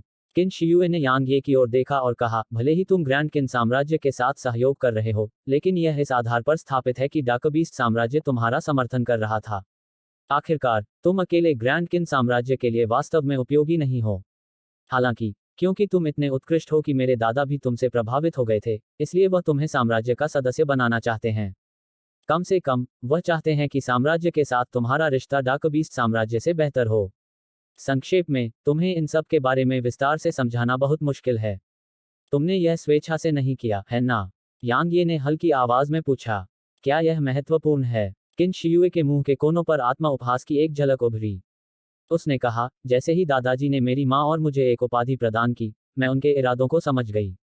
शाही घराने के लिए हमारा एकमात्र मूल्य आपको साम्राज्य में लाने की मेरी क्षमता में निहित है। शाही परिवार में पैदा हुए लोग कभी भी अपने भाग्य को नियंत्रित करने में सक्षम नहीं होते हैं। सौभाग्य से आप इतने घृणित नहीं हैं, इसलिए मुझे बहुत अधिक अन्याय महसूस नहीं होगा। यांग ये उसके पास गया, उसके हाथ पकड़े और कहा, मैंने पहले विरोध नहीं किया, इसलिए मुझे पता है कि मैंने तुम्हें अपने दिल में पहले ही स्वीकार कर लिया है। दूसरी ओर, चूंकि तुम मेरे साथ खुलकर बात करने में सक्षम थी, इसलिए मुझे पता है कि तुम्हारे दिल में भी मेरी जगह जरूर है। चूंकि यह ऐसा है, तो बाकी सब कुछ अब महत्वपूर्ण नहीं है। महत्वपूर्ण बात यह है कि अब तुम मेरी पत्नी हो और मैं तुम्हारा पति हूं। मैं गारंटी देता हूं कि भविष्य में कोई भी तुम्हें कुछ भी करने के लिए मजबूर नहीं कर पाएगा। किन शियुए ने यांग ये को 10 से ज्यादा सांसों तक देखा और फिर नजरें फेर लीं और कहा, छोटे भाई, तुमने हमारे अलग रहने के दौरान मीठा बोलना भी सीख लिया है। यहाँ तक कि बड़ी बहन भी तुमसे बहुत प्रभावित हुई थी। यांग ये ने अपना सिर हिलाया और कहा, शियुए, मुझे दूसरों पर दबाव डालना पसंद नहीं है। नहीं, मुझे किसी महिला पर दबाव डालना पसंद है कि वह मेरे लिए भावनाएं रखें। अगर तुम्हारे दिल में वाकई मेरे लिए कोई जगह नहीं है, तो मैं तुम्हें मजबूर नहीं करूंगा। जब उसने इतना कहा, तो यांग ये ने अपनी उंगली हिलाई और किन शियुए के सामने एक स्थानिक अंगूठी दिखाई दी। उसने कहा, यहाँ कुछ ऊर्जा पत्थर हैं और वे तुम्हारे लिए उत्कर्ष क्षेत्र में साधना करने के लिए पर्याप्त हैं। चूंकि तुम्हें यह पसंद नहीं है कि दूसरे तुम्हारे भाग्य को नियंत्रित करें, तो मजबूत बनने के लिए कड़ी मेहनत करो। एक बार जब तुम मजबूत हो जाओगे, तो कोई भी तुम्हारे भाग्य को नियंत्रित नहीं कर सकता। किन जियुए चुप हो गई। यांग ये ने आह भरी और फिर वह मुड़ा और दरवाजे की ओर चल दिया। जैसे ही वह दरवाजे से बाहर निकलने वाला था, किन शियुए अचानक उसके सामने प्रकट हुई और एक बनावटी मुस्कान दिखाते हुए उसने कहा, छोटे भाई, तुम वाकई में और भी ज्यादा सक्षम होते जा रहे हो। तुम वास्तव में बड़ी बहन के साथ बिल्ली और चूहे का खेल खेल रहे हो। बड़ी बहन के पास तुम्हें फंसाने के लिए मेरी खूबसूरती का इस्तेमाल करने के अलावा कोई और विकल्प नहीं है। जैसे ही उसने बोलना समाप्त किया, यांग ये को तुरंत जमीन पर धकेल दिया गया। Dot dot dot dot dot dot. जब यांग ये अमर भोग मंडप से बाहर निकला तो आसमान में अंधेरा था, और जब उसे याद आया कि किन शियायूं ने उसे पहले क्या सेवा दी थी, तो उसके मुंह के कोनों पर मुस्कान उभर आई। कहने की जरूरत नहीं है, वह वास्तव में एक छोटी शैतान थी, एक बहुत प्यारी छोटी शैतान। अगर उसने अपने पास मौजूद पारस्परिक साधना तकनीक का इस्तेमाल नहीं किया होता, तो वह शायद इतना कमजोर हो जाता कि वह इतना सब कुछ करने के बाद उठ नहीं पाता। यांग ये को यह याद आने पर कि किनशियू ने जाने से पहले क्या कहा था, वह हंसने से खुद को रोक नहीं सका। यदि तुम जीवित नहीं लौटे तो मैं तुम्हें हरे रंग की टोपी पहना दूंगी। उसने वाकई उसे किसी भी दुर्घटना से डराया। आखिरकार, वह नहीं चाहता था कि उसकी मृत्यु के बाद उसके सिर पर हरी टोपी रखी जाए। कुछ ही देर में यांग ये तालिस्मन मास्टर एसोसिएशन के प्रवेश द्वार पर पहुंच गया। उसके यहाँ पहुंचते ही एक धमाका हुआ और फिर अचानक एसोसिएशन के भीतर से एक मशरूम बादल उठा और पूरी जमीन हिंसक रूप से हिल गई। छोटी शैतान, इस बार किसने तुम्हें नाराज कर दिया? अंदर से एक भयंकर चीख गूंजी। बाओ एर। यांग ये को तुरंत बाओ एर का ख्याल आया। ठीक इसी समय एसोसिएशन बिल्डिंग के अंदर से दो छोटी और नाजुक आकृतियां भागती हुई बाहर आईं, और यह बिल्कुल बाओ एर ही थी। इसके अलावा लिटिल याओ उसके बगल में थी। दोनों छोटी लड़कियां ऐसी लग रही थीं मानो उन्होंने कुछ गलत किया हो, और वे भागते हुए पीछे मुड़कर देख रही थीं मानो यह देखना चाहती हों कि कोई उनका पीछा तो नहीं कर रहा। यांग ये की नजरों में एक बूढ़ा आदमी दिखाई दिया। यांग ये उस बूढ़े आदमी को जानता था, उसका नाम फेंग शियू था। इस समय फेंग शियू के कपड़े फटे हुए थे, जैसे कि उन पर किसी चीज ने ब्लास्ट कर दिया हो। फेंग शियू ने बाओ एर की ओर उंगली उठाए और गुस्से से दहाड़ते हुए कहा, छोटी शैतान, तुम आखिर चाहती क्या हो? क्या मैंने गलती से एक बार तुम्हारे बारे में शिकायत नहीं की थी? क्या हर दिन मुझे तावीज़ों से उड़ाना वाकई ज़रूरी है? क्या यह वाकई ज़रूरी है? मैं आज तुम्हारे दादाजी की खातिर तुम्हें ज़रूर सबक सिखाऊंगा। नहीं तो मैं एक दिन तुम्हारे हाथों ज़रूर मर जाऊंगा। बूढ़े, जब लिटिल याओ और मैंने उन कमीनों को उड़ा दिया था, तो तुम्हें हमारे काम में टांग अड़ाने के लिए किसने कहा था? हम्फ। दादाजी बाई ने मेरे लिए बहुत ही असाधारण तावीज़ बनाने के लिए सहमति व्यक्त की है। जैसे ही मुझे वे मिल जाएंगे, मैं तुम्हें ग्रैंड मायरी पर्वत पर उड़ा दूंगा। बाओ एर ने लिटिल याओ का हाथ पकड़ लिया और चिल्लाते हुए भागी। फेंग शियू यह सुनकर क्रोधित हो गया। इस समय वह पश्चाताप से भर गया। उसे पछतावा हुआ कि उसने गलती से कह दिया कि बाओ एर एक उपद्रवी है, और छोटी शैतान ने उसकी बात सुन ली। उसका दुःस्वप्न उस दिन से शुरू हुआ जब उसे हर कुछ दिनों में एक तावीज़ द्वारा नष्ट कर दिया जाता था, और ऐसा हुआ कि वे तावीज़ उसे मारने में सक्षम नहीं थे, फिर भी उसके लिए खतरा पैदा कर सकते थे। तो फेंग शियू बेहद क्रोधित था। मुझे इस बार उस छोटी शैतान को एक छोटा सा सबक सिखाना चाहिए। फेंग शियू ने अपनी उंगली से झटका मारा, और फिर एक हल्की लेकिन तेज हवा की किरण आगे बढ़ी और तुरंत बाओ एर और लिटिल याओ के पीछे आ गई। ठीक जब वह बाओ एर और लिटिल याओ पर हमला करने वाली थी, तो तलवार की एक किरण अचानक प्रकट हुई और उस पर लगी, जिससे वह तुरंत तितर-बितर हो गई। यांग ये बाओ एर और लिटिल याओ के सामने आया, और फिर उसने फेंग शियू को थोड़ा झुकाया और कहा, वरिष्ठ, अपने आप को दो छोटी लड़कियों के समान स्तर पर क्यों गिरा रहे हो? जूनियर को कुछ सम्मान दो और इस बार उन्हें छोड़ दो, ठीक है? मैं गारंटी देता हूं कि यह छोटी शैतान फिर से सीनियर के साथ परेशानी की तलाश नहीं करेगी। यांग ये। फेंग शियू की पलकें झपकने लगी जब उसने यांग ये को देखा, और फिर उसने आह भरते हुए कहा, बिल्कुल, हर नई पीढ़ी पिछली पीढ़ी से बेहतर होती है। मैं भी यह कहने की हिम्मत नहीं कर सकता कि मैं अभी तुम्हारे पास मौजूद ताकत से तुम्हें हराने में आश्वस्त हूं। अफसोस, साधना की इतनी गति से मुझे वाकई ऐसा लगता है कि मैंने साधना में अपना समय बर्बाद कर दिया है। इसकी तुलना वाकई नहीं की जा सकती। यांग ये मुस्कुराया और चुप रहा। फेंग शियू ने अपना सिर हिलाया, और फिर उसकी आकृति चमकी और मौके पर ही गायब हो गई। फेंग शियू के चले जाने के बाद लिटिल याओ तुरंत यांग ये की बाहों में कूद पड़ी और बोली, बड़े भाई, आप इतने लंबे समय से मुझसे मिलने क्यों नहीं आए? क्या आपको अब लिटिल याओ पसंद नहीं है? यांग ये आंसू के कगार पर था जब उसने लिटिल याओ के सिर को सहलाते हुए कहा, क्या बिग ब्रदर अब तुम्हें देखने नहीं आया है? लिटिल याओ, तुम पहले स्वर्ग क्षेत्र की 7वीं रैंक पर हो। अच्छा काम, तुम बिग ब्रदर से कहीं ज्यादा दुर्जेय हो। ऐसा लगता है कि लिटिल याओ को बिग ब्रदर की रक्षा करने में ज्यादा समय नहीं लगेगा। उसने अपना सिर उठाकर यांग ये को देखा और कहा, बड़े भाई, मैं भविष्य में अपनी साधना पर निश्चित रूप से कड़ी मेहनत करूंगी। एक बार जब मैं दादाजी लिन शान की तरह दुर्जेय हो जाऊंगी, तो मैं बड़े भाई की रक्षा करूंगी। ठीक है, मैं माँ को भी बचाना चाहती हूँ। मैं बड़े भाई और माँ दोनों की रक्षा करना चाहती हूँ और मैं उन सभी को हमारे परिवार को फिर से परेशान करने में असमर्थ बना दूंगी। यांग ये यह सुनकर दंग रह गया। वह अभी भी नहीं जानती कि माँ। यांग ये थोड़ा सोचने पर समझ में आया। शायद यह था कि उसके गुरु लिनशान और तावीज मास्टर एसोसिएशन ने इसे लिटिल याओ से छुपाया था, जबकि जियाओ युक्सी ने शायद इसे लिटिल याओ से छिपाने का विकल्प चुना था। यांग ये एक पल के लिए झिझका, एक मुस्कान को बाहर निकाला और फिर कहा, ठीक है, बिग ब्रदर लिटिल याओ के मजबूत होने का इंतजार करेंगे और फिर हम मिलकर माँ को बचाएंगे और उसकी रक्षा करेंगे, ठीक है। ठीक है, छोटी याओ मीठी मुस्कान के साथ बोली। यांग ये ने अपना सिर रगड़ा और फिर उसने बाओ एर को देखा और कहा, क्या तुम अब मुझे नहीं पहचानती? बाओ र ने पलकें झपकाईं और कहा, छोटे मजदूर, मैंने सुना है कि तुम बहुत ताकतवर हो। क्या यह सच है? यांग ये मुस्कुराया, मैं बिल्कुल ठीक हूँ। तो क्या आप मेरी मदद कर सकते हैं? किससे? यांग ये उत्सुक था। मुझे उस बूढ़े की दाढ़ी हटाने में मदद करो। उसने दादा के सामने मेरे बारे में बुरा भला कहने की हिम्मत की और मुझे 3 दिनों के लिए घर से बाहर निकाल दिया। कितना गुस्सा आ रहा है। दुर्भाग्य से मैंने अपने सभी तावीज खत्म कर दिए हैं, जबकि वे दूसरे बूढ़े मुझे आसानी से तावीज नहीं देंगे। अन्यथा मैं निश्चित रूप से उसे ग्रैंड मायरी पर्वत तक उड़ा दूंगा।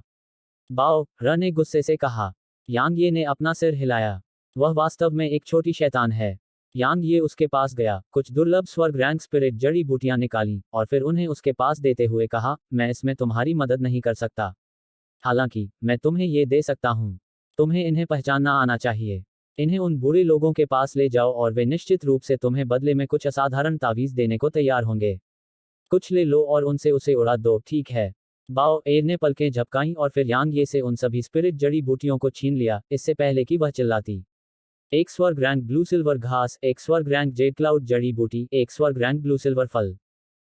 मैंने ये सब सिर्फ प्राचीन पुस्तकों में देखा है। मुझे कभी उम्मीद नहीं थी कि ये वास्तव में मौजूद होंगे। छोटे मजदूर, क्या तुम वाकई उन्हें मुझे दे रहे हो? बेशक। यांग ये ने जल्दी से सिर हिलाया और कहा, मैं बाओ एर की पहली दोस्त हूँ। हालांकि ये चीजें कीमती हैं, लेकिन क्या ये हमारी दोस्ती से ज्यादा कीमती हैं? बाओ र ने यांग ये को अंगूठा दिखाया और कहा, ठीक है। छोटे मजदूर, मैंने तुम्हें गलत नहीं समझा। तुम सच में एक अच्छे दोस्त हो। ठीक है, मुझे कुछ ताबीज लेने दो और उस बूढ़े बूढ़े को उड़ा दो। हम थोड़ी देर बाद खेलेंगे। जैसे ही उसने बोलना समाप्त किया, बाओ र ने पीछे मुड़कर भी नहीं देखा और वह एसोसिएशन की इमारत में भाग गई। बड़े भाई, अगर उन दादाजी को पता चल जाएगा तो वे निश्चित रूप से आपसे नफरत करेंगे। छोटे याओ ने धीरे से कहा।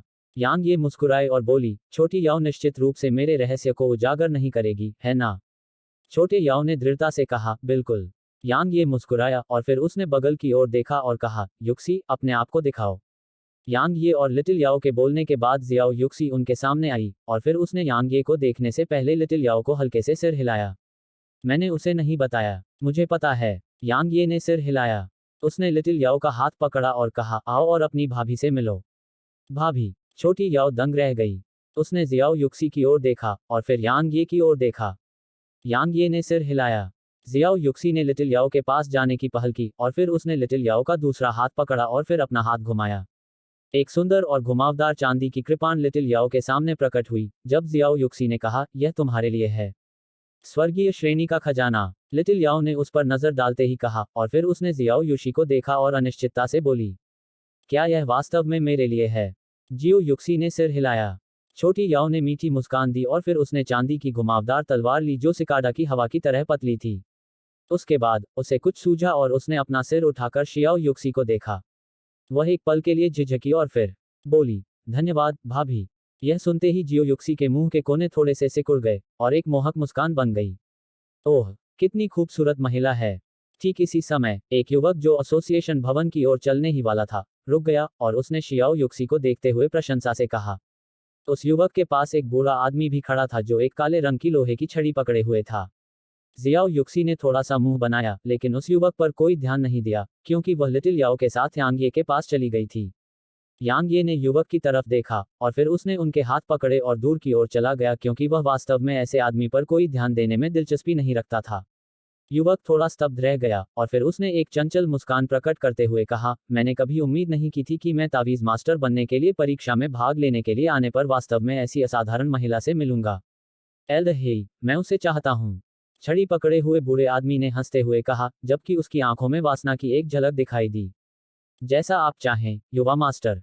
हालांकि, मुझे उम्मीद है कि युवा मास्टर आपके समाप्त होने के बाद मुझे भी इसका स्वाद चखने की अनुमति देंगे। युवक मुस्कुराया और बोला, बिल्कुल। इस बीच, यांग ये के कदम रुक गए थे। अध्याय 460 बस देखते रहो। यांग ये ने उन दोनों को देखने के लिए पीछे मुड़कर देखा, और फिर ड्रैगनबोन उसकी मुट्ठी में दिखाई दिया।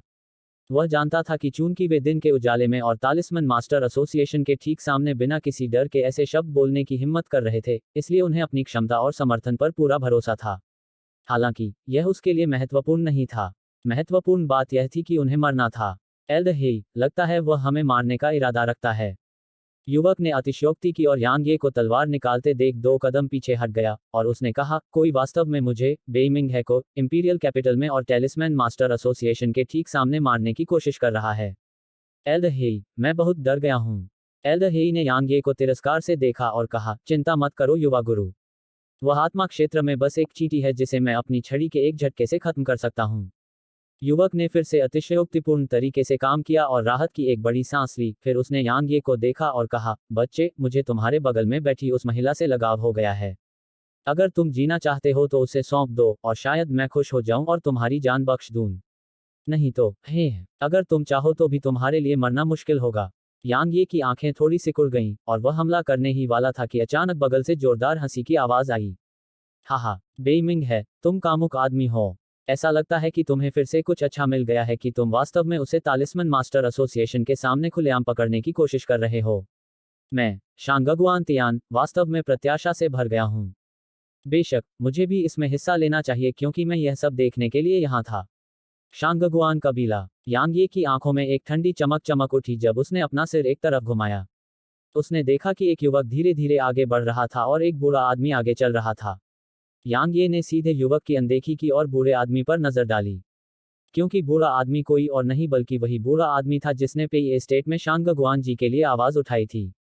बूढ़े आदमी के चेहरे पर मुस्कान थी क्योंकि बड़े बड़े कुलों में ऐसी बातें आम बात थीं। आखिरकार, उसने भी कई बार ऐसी हरकतें की थीं।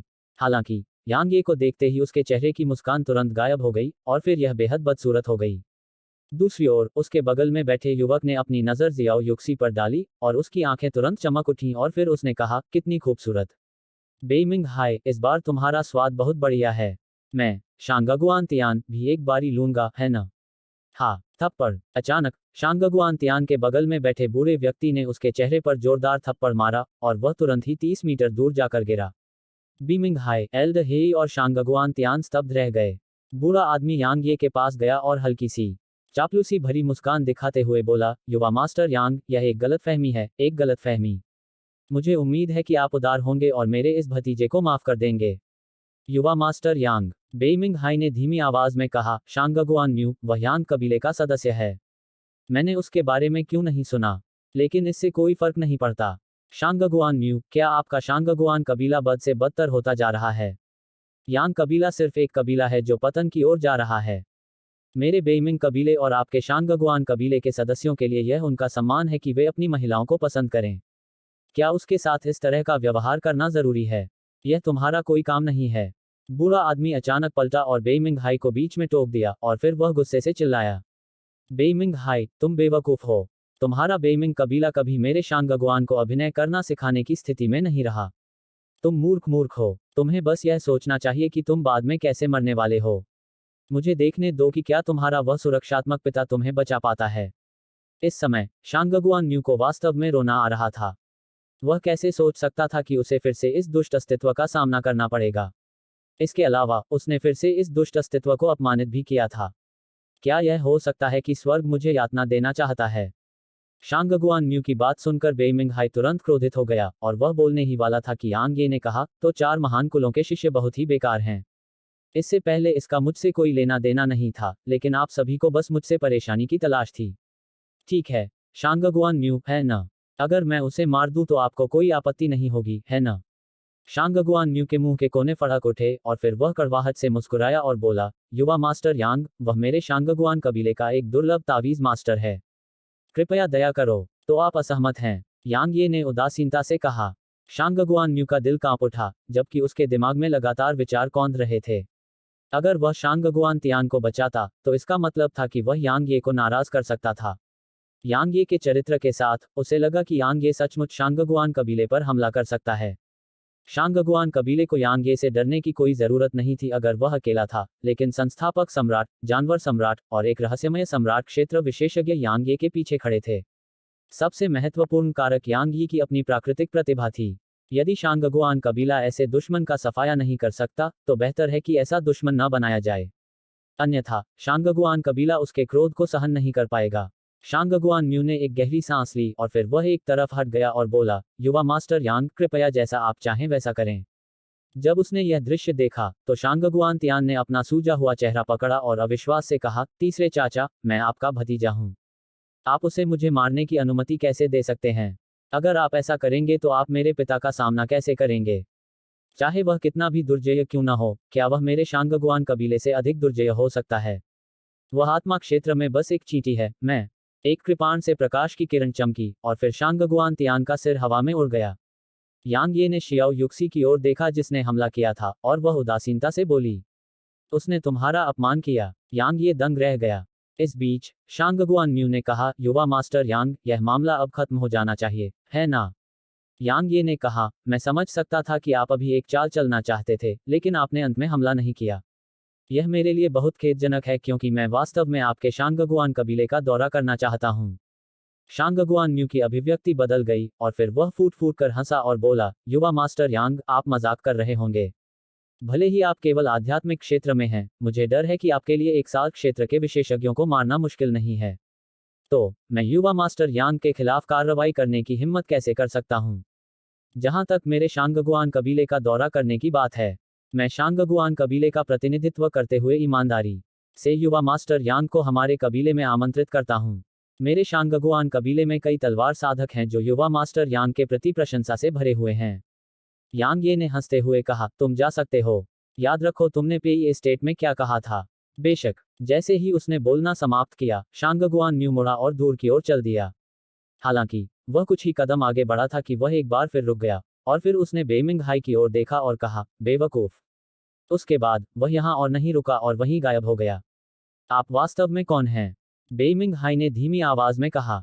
वह वास्तव में एक बेवकूफ होगा अगर उसने यह नहीं देखा कि पूरी घटना में कुछ गड़बड़ थी। हालांकि वह यह पता नहीं लगा सका कि यह व्यक्ति वास्तव में कौन था जिसे शांगगुआन तियान ने शांगगुआन तियान को बचाने का मौका दिया था। आखिरकार शांगगुआन तियान एक तावीज मास्टर था और उसने शांगगुआन कबीले में एक महान भूमिका निभाई थी। यांग ये ने बेइमिंग हाई को कोई जवाब नहीं दिया। उसकी आकृति चमक उठी और बेइमिंग हाई के सामने आ गई, इससे पहले कि वह अपनी तलवार घुमाता। बाद वाला यह दृश्य देखकर भयभीत हो गया। महत्वपूर्ण क्षण में बेइमिंग हाई के सामने एक काली छड़ी प्रकट हुई और इसने यांग ये की तलवार को रोक दिया। झनकार, एक हल्की सी खनक गूंजी और फिर एल्डहेई की लोहे की छड़ी बेइमिंग हाई और एल्डहेई की चौंकती निगाहों के सामने टूट गई। वे दोनों इस दृश्य को देखकर चकित थे क्योंकि काली लोहे की छड़ी एक उच्च श्रेणी की पृथ्वी रैंक का खजाना थी, फिर भी इसे वास्तव में ऐसे ही काट दिया गया था। यांग ये ने बेइमिंग हाई को मारने का प्रयास छोड़ दिया और उसने एल्डहेई को देखा, जबकि उसने अपनी कलाई को थोड़ा सा मोड़ दिया, जिससे ड्रैगनबोन एल्डहेई की ओर क्षैतिज रूप से वार करने लगा। एल्डहेई इस हमले का सामना करने की हिम्मत कैसे कर सकते थे? उनकी आकृति चमकी और 60 मीटर दूर से दिखाई दी और फिर उन्होंने अपना हाथ आगे बढ़ाया और अपनी मुट्ठी भींचते हुए चिल्लाए, स्थानिक पिंजरा। यांग ये की आकृति तुरंत ही वहीं जम गई। बेइमिंग हाई और एल्डहेई इस दृश्य को देखकर बहुत खुश हुए, लेकिन अगले ही पल यांग ये के भीतर से लाल रोशनी की एक किरण विस्फोटक रूप से बाहर निकली। टकराना। उसके चारों ओर की स्थानिक बाधाएं तुरंत ध्वस्त हो गईं। वध तलवार इरादा। तुम यांग ये हो? तलवार सम्राट, यांग ये। एल्डहेई ने यांग ये को भय से देखा और वह अनजाने में चिल्ला पड़ा। यांग ये। बेइमिंग हाई ने जब यह नाम सुना तो उसके चेहरे के भाव तेजी से बदल गए। पता चला कि वह शुरू से ही इसके बारे में गलत नजरिए से सोच रहा था। शांगगुआन म्यू जिस यंग मास्टर यांग का जिक्र कर रहा था, वह यांग वंश नहीं बल्कि तलवार सम्राट यांग ये था। बेइमिंग हाई का चेहरा इस बारे में सोचते ही पीला पड़ गया। तलवार सम्राट यांग ये स्वाभाविक रूप से उसके लिए अपरिचित नहीं था क्योंकि उसके बारे में अफवाहें पूरे दक्षिणी क्षेत्र में फैल रही थीं। बेशक, सबसे महत्वपूर्ण बात यह है कि पूरे दक्षिणी क्षेत्र के सभी कबीलों ने यह आदेश जारी किया था कि यांग ये को बिल्कुल भी नाराज नहीं किया जाना चाहिए, क्योंकि यांग ये एक पागल आदमी था और जो कोई भी उसे नाराज करेगा, उसे निश्चित रूप से उससे बेलगाम बदला भुगतना होगा। फ्लावर पैलेस इसका सबसे अच्छा उदाहरण था। बेइमिंग हाई का चेहरा और भी पीला पड़ गया जब उसने फ्लावर पैलेस के भाग्य के बारे में सोचा। वह जानता था कि अगर वह इस घटना से बच भी गया तो भी उसे बहुत तकलीफ उठानी पड़ेगी। इस पल उसे समझ में आया कि शांगगुआन म्यू ने यांग ये को शांगगुआन तियान को मारने की अनुमति क्यों दी और शांगगुआन म्यू ने उसे बेवकूफ़ क्यों कहा। वास्तव में उसे भी लगा कि वह भी बेवकूफ़ है। उसके हाथ के एक झटके से ड्रैगनबोन गायब हो गया और उसके हाथ में शून्य फ्लैश प्रकट हो गया और फिर उसकी वध तलवार की मंशा तेजी से बाहर निकल गई। एल्डरहेई की अभिव्यक्ति हिंसक रूप से बदल गई जब उन्होंने यांग ये को शून्य फ्लैश वापस लेते देखा और वे आश्चर्य से बोले, दाओ आर्टिफैक्ट शून्य फ्लैश। युवा मास्टर यांग, यह एक गलतफहमी है।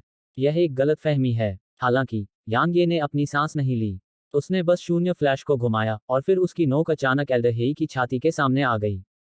बाद वाला चकित था और वह 30 मीटर से अधिक दूर चला गया। हालांकि ठीक इसी समय एक सुनहरी रस्सी अचानक अंतरिक्ष में चली गई और तुरंत उसके चारों ओर लिपट गई। एल्डरहेई को जब सोने की रस्सी से बांध दिया गया तो वह अपने दिल में डक से चिल्लाया और उसने खुद से कहा, मैं खत्म हो गया। निश्चित रूप से शून्य फ्लैश की नोक उसके माथे के केंद्र में घुस गई और फिर एल्डरहेई का सिर तुरंत टुकड़ों में फट गया। बेइमिंग हाई ने जब यह दृश्य देखा तो वह जमीन पर गिर पड़ा और उसका चेहरा भयानक रूप से पीला पड़ गया जबकि उसकी आंखें आतंक से भरी हुई थीं। यह वास्तव में वैसा ही है जैसा कि अफवाहों में कहा गया था। इस पागल आदमी के पास वास्तव में एक साल्ट रियल्म विशेषज्ञ को मारने की ताकत है। मैं बर्बाद हो गया। एल्डरहेई को मारने के बाद यांग ये का चेहरा बहुत पीला पड़ गया। एक साल्ट रियल्म विशेषज्ञ को मारना वास्तव में इतना आसान नहीं था क्योंकि शून्य फ्लैश और अमर बंधन रस्सी ने वास्तव में बहुत अधिक मात्रा में गहन ऊर्जा को समाप्त कर दिया था। विशेष रूप से शून्य फ्लैश, वह इसे केवल 2 बार घुमाने में सक्षम था, अधिकतम उस समय उसके पास जो ताकत थी। 2 बार उसकी सीमा थी और यह ऐसी परिस्थितियों में भी था कि वह शून्य फ्लैश की ताकत का पूरी तरह से उपयोग करने में सक्षम नहीं था। इस समय यांग ये वास्तव में उस पल को चूक गया जब उसने एक साथ दायरे में रहते हुए शून्य फ्लैश का उपयोग किया था, क्योंकि जब वह इसे केवल 3 बार घुमा सकता था तो वह शून्य फ्लैश की पर्याप्त मात्रा का उपयोग कर सकता था। यांग ये ने अपना सिर हिलाया, एक चरम श्रेणी का ऊर्जा पत्थर निकाला और उसके भीतर की ऊर्जा को अवशोषित करना शुरू कर दिया। उसके बाद उसने बेइमिंग हाई को देखा और अपनी तलवार से वार किया, जिससे तलवार की एक कतरा तुरंत बेइमिंग हाई की ओर चली गई। ठीक उसी समय जब वह बेइमिंग है पर हमला करने वाला था, अचानक लाल रोशनी की एक किरण बेइमिंग है के पहने हुए लॉकेट से निकली। लाल रोशनी ने तुरंत तलवार की क्यू को तितर-बितर कर दिया जिसे यांग ये ने चलाया था। उसी समय एक आवाज चारों ओर गूंज उठी, यांग ये, तुमने पहले ही मेरे बेइमिंग कबीले के एक विशेषज्ञ को मार डाला है। यहाँ रुकने के बारे में क्या ख्याल है? नहीं, यांग ये ठंडी हंसी हंसा। बेइमिंग हाई ने शियाओ युक्सी का अपमान किया था, इसलिए उसने बेइमिंग हाई को मारने का निश्चय कर लिया था, चाहे कुछ भी हो। इसके अलावा वह यह भी समझ पाया कि इस आवाज का मालिक लॉकेट के जरिए उससे बात कर रहा था और वह व्यक्ति शायद अभी यहाँ भाग रहा था। वह आवाज एक क्षण के लिए शांत हो गई, फिर उसने कहा, चूंकि यह ऐसा है तो मुझे देखने दो कि तुम मेरे बेटे को कैसे मारोगे। जैसे ही ये शब्द बोले गए, एक मध्यम आयु वर्ग का व्यक्ति जो वास्तव में बेइमिंग हाई जैसा दिखता था, यहाँ प्रकट हुआ। वह कम से कम एक साथ दायरे के 5वें रैंक पर था। बस देखो, यांग ये की ओर से जंगली हंसी गूंजी। अध्याय 461 नहीं। नीली तलवार की पेटी यांग ये के सामने प्रकट हुई। अगले ही पल तलवार की पेटी के भीतर से 4 तलवारें आसमान में उड़ीं और फिर वे 4 प्रकाश किरणों में बदल गईं जो मध्यम आयु वर्ग के व्यक्ति और बेइमिंग हाई की ओर बिजली के बोल्ट की तरह चमकीं। दूसरी ओर यांग ये का चेहरा भयावह रूप से पीला पड़ गया था जबकि उसका शरीर हिंसक रूप से कांप रहा था। वह लगभग जमीन पर गिर गया था। एक बार में 4 दाव कलाकृतियों का उपयोग करने से उसके भीतर की गहन ऊर्जा बिना एक बूंद छोड़े तुरंत समाप्त हो गई। तत्वों की तलवार की तरह, जबकि इस तलवार के गठन की शक्ति दुर्जेय थी, इसका उपभोग बेहद भयानक था। अगर यह उसके दुर्जेय भौतिक शरीर और नश्वर सम्राट कवच के लिए नहीं होता, तो वह इस भयानक तलवार गठन या तत्वों की तलवार का उपयोग करने की हिम्मत करता। दाव कलाकृतियां। अधेड़ उम्र के आदमी ने जब यह दृश्य देखा तो उसकी पुतलियां सिकुड़ गईं और उसने तुरंत अपनी घृणा को त्याग दिया, जबकि उसके चेहरे पर एक गंभीर भाव उभर आया। उसने दूर से उन 4 तलवारों की ओर अपनी दाहिनी हथेली को कस लिया और चिल्लाया, स्थानिक पिंजरा। जैसे ही उसने कहा, वे चारों तलवारें तुरंत वहीं जम गईं।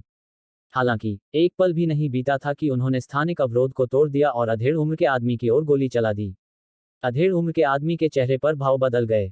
उसने तेजी से अपना दाहिना हाथ मुट्ठी में बांधा और तलवारों की ओर जोर से मारा। Tiger blast. अचानक ऊर्जा से बना एक विशाल बाघ यहाँ प्रकट हुआ। वह भयंकर दहाड़ने लगा और फिर एक भूखे बाघ की तरह भोजन की ओर झपटने लगा और उसने चारों तलवारों पर झपटा मारा। हिस हिस हिस हिस। अधेड़ उम्र का आदमी हैरानी से देखता रहा कि कैसे चारों तलवारें बड़ी आसानी से उस विशालकाय बाघ को भेदती चली गईं और फिर जब वे चारों तलवारें उसके सामने आईं तो वह बिखर गई। तलवारें थोड़ी हिलीं और फिर प्रकाश की अनगिनत असाधारण रूप से चमकदार किरणें उस स्थान से चमक उठी जहां अधेड़ उम्र का आदमी खड़ा था। नहीं, तलवारों से निकलती प्रकाश किरणों के बीच से अधेड़ व्यक्ति की तीखी और दयनीय चीख गूंजी, और प्रकाश किरणों के बिखरने पर उसका शरीर टुकड़ों के ढेर में तब्दील हो चुका था। बेइमिंग हाई पहले तो यह दृश्य देखकर दंग रह गया, फिर वह पलटा और तावीज मास्टर एसोसिएशन की ओर भागा। भागते हुए वह चिल्लाया, मास्टर, मुझे बचाओ! मास्टर, मुझे बचाओ! हाय! एक बूढ़े व्यक्ति के सामने एक आह गूंजी, जिसने ताबीज मास्टर की काली पोशाक पहनी हुई थी, जो बेइमिंग हाई के बगल में दिखाई दिया। बूढ़े व्यक्ति ने अपना सिर हिलाया और बेइमिंग हाई को देखा, जिसका चेहरा भयावह रूप से पीला था और जो डर से ढका हुआ था। उसने कहा, मास्टर ने बहुत पहले ही तुमसे कहा था कि तुम्हारे चरित्र में बदलाव की जरूरत है या तुम एक दिन अपनी क्षमता से ज्यादा खाओगे। लेकिन तुम मेरी बात पर यकीन ही नहीं करोगे। अब तुम आखिरकार पीड़ित हो ही गए, है ना? मास्टर, मुझे बचा लो। मैंने बस उसके बगल में बैठी महिला से कुछ शब्द कहे थे और उसे तावीज मास्टर एसोसिएशन में आमंत्रित करना चाहता था। मुझे नहीं पता कि मैंने इस आदमी यांग ये को कैसे क्रोधित कर दिया कि उसने एल्डहेई को मार डाला और यहाँ तक कि अभी अभी मेरे पिता को भी मार डाला। मास्टर, आपको मेरी ओर से न्याय कायम रखना चाहिए। बेइमिंग हाई ने बूढ़े आदमी के पैर को जोर से पकड़ लिया और वह रो पड़ा और उसने यांगे की ओर उंगली उठाई और बोला। बूढ़े आदमी ने हल्की सी आह भरी और फिर उसने यांगे को घूरते हुए कहा, यांगे, वह मेरा एकमात्र शिष्य है। क्या तुम मुझे कुछ सम्मान दे सकते हो और इस बार उसकी जान बख्श सकते हो? नहीं। यांगे ने अपनी पीठ पर नीली तलवार की छाती रखी और हाथ में शून्य फ्लैश था। वह धीरे धीरे बेइमिंग हाई की ओर चल पड़ा। उसने कहा, आपकी बुद्धि से सीनियर को यह पता चल जाना चाहिए कि वह सच बोल रहा है या नहीं। चूंकि आप अभी भी उसकी रक्षा करने का विकल्प चुन सकते हैं, तो मुझे लगता है कि आपने इस कारण में योगदान दिया है कि वह इस तरह के बेलगाम और बेशर्म तरीके से काम करने की हिम्मत क्यों करता है। इस तथ्य को ध्यान में रखते हुए कि सीनियर मेरे गुरु लिन शान की तरह तावीज मास्टर एसोसिएशन से हैं, बस एसोसिएशन में वापस लौट जाएं। क्या सचमुच चर्चा के लिए कोई जगह नहीं है? बूढ़े आदमी ने धीमी आवाज में पूछा। कोई नहीं, यांगे ने उदासीनता से कहा। उसे लगा कि बेइमिंग है जैसे किसी व्यक्ति को मार देना ही सबसे अच्छा है। उसे विश्वास नहीं था कि बेइमिंग है अपने तौर तरीके बदलेगा। इसके अलावा, अगर बेइमिंग है ने ऐसा किया भी, तो इसका यांगे से कोई लेना देना नहीं था, क्योंकि बेइमिंग है को अंत में मरना ही था, और यांगे ने किसी भी कारण से अपना फैसला बदलने से इनकार कर दिया। यांगी की राय में, बेइमिंग हाई को उसी क्षण मरना होगा जब उसने जियो युक्सी को अपमानित किया था। क्या होगा अगर मैं उसकी रक्षा करना चाहूं? बूढ़े आदमी ने यांगे की आंखों में देखा। तो फिर तुम उसके साथ मर सकते हो। यांगे के दिल में दिए गए एक ही आदेश से दो तलवारें आसमान में उड़ गईं और फिर उन्होंने बूढ़े आदमी के ऊपर आसमान में चक्कर लगाया। जिस चरम श्रेणी के ऊर्जा पत्थर से वह ऊर्जा अवशोषित कर रहा था, उसके प्रभाव ने इस अवधि के दौरान उसकी गहन ऊर्जा को थोड़ा ठीक होने दिया। जब वे बात कर रहे थे, भले ही वह 4 तलवारों का पूरी तरह से उपयोग नहीं कर सका, फिर भी वह उनमें से 2 का उपयोग कर सकता था। बूढ़े आदमी का चेहरा गंभीर हो गया और फिर उसके भीतर से एक भयावह आभा विस्फोटक रूप से उभरी। वह एक साथ दायरे विशेषज्ञ थे। अपना हाथ रोक लो। ठीक इस महत्वपूर्ण क्षण पर एसोसिएशन भवन के भीतर से एक आकृति चमक उठी और फिर वह तुरंत यांगी और बूढ़े आदमी के बीच आ गई। यह लिन शान था, यांगे का गुरु। शेनमो, क्या आप कमजोर लोगों को धमकाने की कोशिश कर रहे हैं? लिन शान ने बूढ़े आदमी को गुस्से से देखा। कमजोर को धमकाना? शेनमो नामक बूढ़े व्यक्ति ने ठंडी हंसी में कहा, लिन शान, तुम्हारी ये बातें समझ में नहीं आती। तुम्हारा यह शिष्य एक साल रियल विशेषज्ञों को मारने में सक्षम है। क्या तुम्हें बगल में पड़ी उन 2 लाशों को नहीं दिख रहा? इन दोनों एक साल रियल विशेषज्ञों को तुम्हारे शिष्य ने मार डाला। अगर मैं अभी भी उससे लड़ूं, तो कौन जानता है कि आखिर में हम में से कौन बदमाश होगा। लिन शान की पलकें झपकने लगी जब उसने एल्डहेई और बेइमिंग हाई के पिता की लाशें देखीं। उसने कभी नहीं सोचा था कि उसके इस शिष्य की ताकत वास्तव में इतनी भयानक होगी कि यांगे एक साल रियल विशेषज्ञों को भी मार सकता है। कुछ देर चुप रहने के बाद लिन शान ने यांगे को देखा। वह कुछ कहने ही वाला था कि यांगे पहले बोल पड़ा। मास्टर, अगर आप मुझसे बेइमिंग है को छोड़ने के लिए कहना चाहते हैं, तो मत कहिए। उसने युक्सी का अपमान किया है और यह मेरे लिए वर्जित है। मैं उसकी जान लेने के लिए दृढ़ संकल्पित हूँ। इसलिए कृपया कुछ मत कहिए ताकि किसी बाहरी व्यक्ति के कारण हमारे रिश्ते को ठेस न पहुंचे। लिन शान ने यह सुनकर चुप्पी साध ली और फिर उसने हल्की सी आह भरी। ठीक है, मैं इस मामले में हस्तक्षेप नहीं करूंगा। शेनमो, अगर तुम सच में मरना चाहते हो तो हमला करो। मैं गारंटी दे सकता हूं कि एसोसिएशन तुम्हारे पक्ष में बिल्कुल नहीं खड़ी होगी। जहां तक कारण की बात है, तो तुम्हें खुद ही पता होना चाहिए। इस समय यांगे को संस्थापक सम्राट और जानवर सम्राट का समर्थन प्राप्त था। इन दोनों प्रभुओं के साथ, यहां तक तावीज मास्टर एसोसिएशन भी उसे जल्दबाजी में अपमानित नहीं करेगा। इसके अलावा यांग ये की अपनी प्राकृतिक प्रतिभा निश्चित रूप से उसे एक अद्वितीय विशेषज्ञ बनने की अनुमति देगी, भले ही वह दुनिया भर में बेजोड़ न बन सके, जैसे कि तलवार संप्रदाय के संस्थापक पूर्वज इतने सालों पहले थे। तावीज मास्टर एसोसिएशन किसी ऐसे व्यक्ति को अपमानित नहीं करेगा जिसके पास प्राकृतिक प्रतिभा और समर्थन दोनों हों। शेनमो का चेहरा थोड़ा बदल गया। अब उसे याद आया कि संस्थापक सम्राट और जानवर सम्राट यांग ये के पीछे खड़े थे। उन दोनों के वहां होने से संघ निश्चित रूप से यांग ये को उसके लिए दुश्मन नहीं बनाएगा। आखिरकार संघ जानवर सम्राट और संस्थापक सम्राट को अपमानित करने से इनकार कर देगा। इसके अलावा यांग ये के संघ के भीतर भी संबंध थे, इसलिए अगर वह यांग ये के खिलाफ जाता तो वह वास्तव में अकेले ही लड़ता। यह तो छोड़िए कि वह यांग ये को हरा भी सकता है या नहीं, वह शायद यांग ये को कुछ नहीं कर पाएगा, भले ही वह यांग ये को हरा भी ले। आखिरकार लिन शान यहाँ था, इसलिए उसके लिए यांग ये को मारना असंभव था। हालांकि बेइमिंग हाई उसका एकमात्र शिष्य था और वह वास्तव में अपने एकमात्र शिष्य को ऐसे ही छोड़ने को तैयार नहीं था। अचानक शेनमो के चेहरे पर नरमी आ गई और उसने राहत की सांस ली, जबकि वह हवा में देख रहा था, क्योंकि उसे अब संघर्ष और अवसाद में नहीं रहना था। इस बीच यांग यी और लिन शान ने भी आसमान की ओर देखा। अचानक 100 मीटर दूर अंतरिक्ष के विस्तार से तीव्र कंपन की लहर उठी और फिर एक शानदार लबादा पहने एक सफेद बालों वाला बूढ़ा आदमी अंतरिक्ष के भीतर से धीरे धीरे बाहर आया।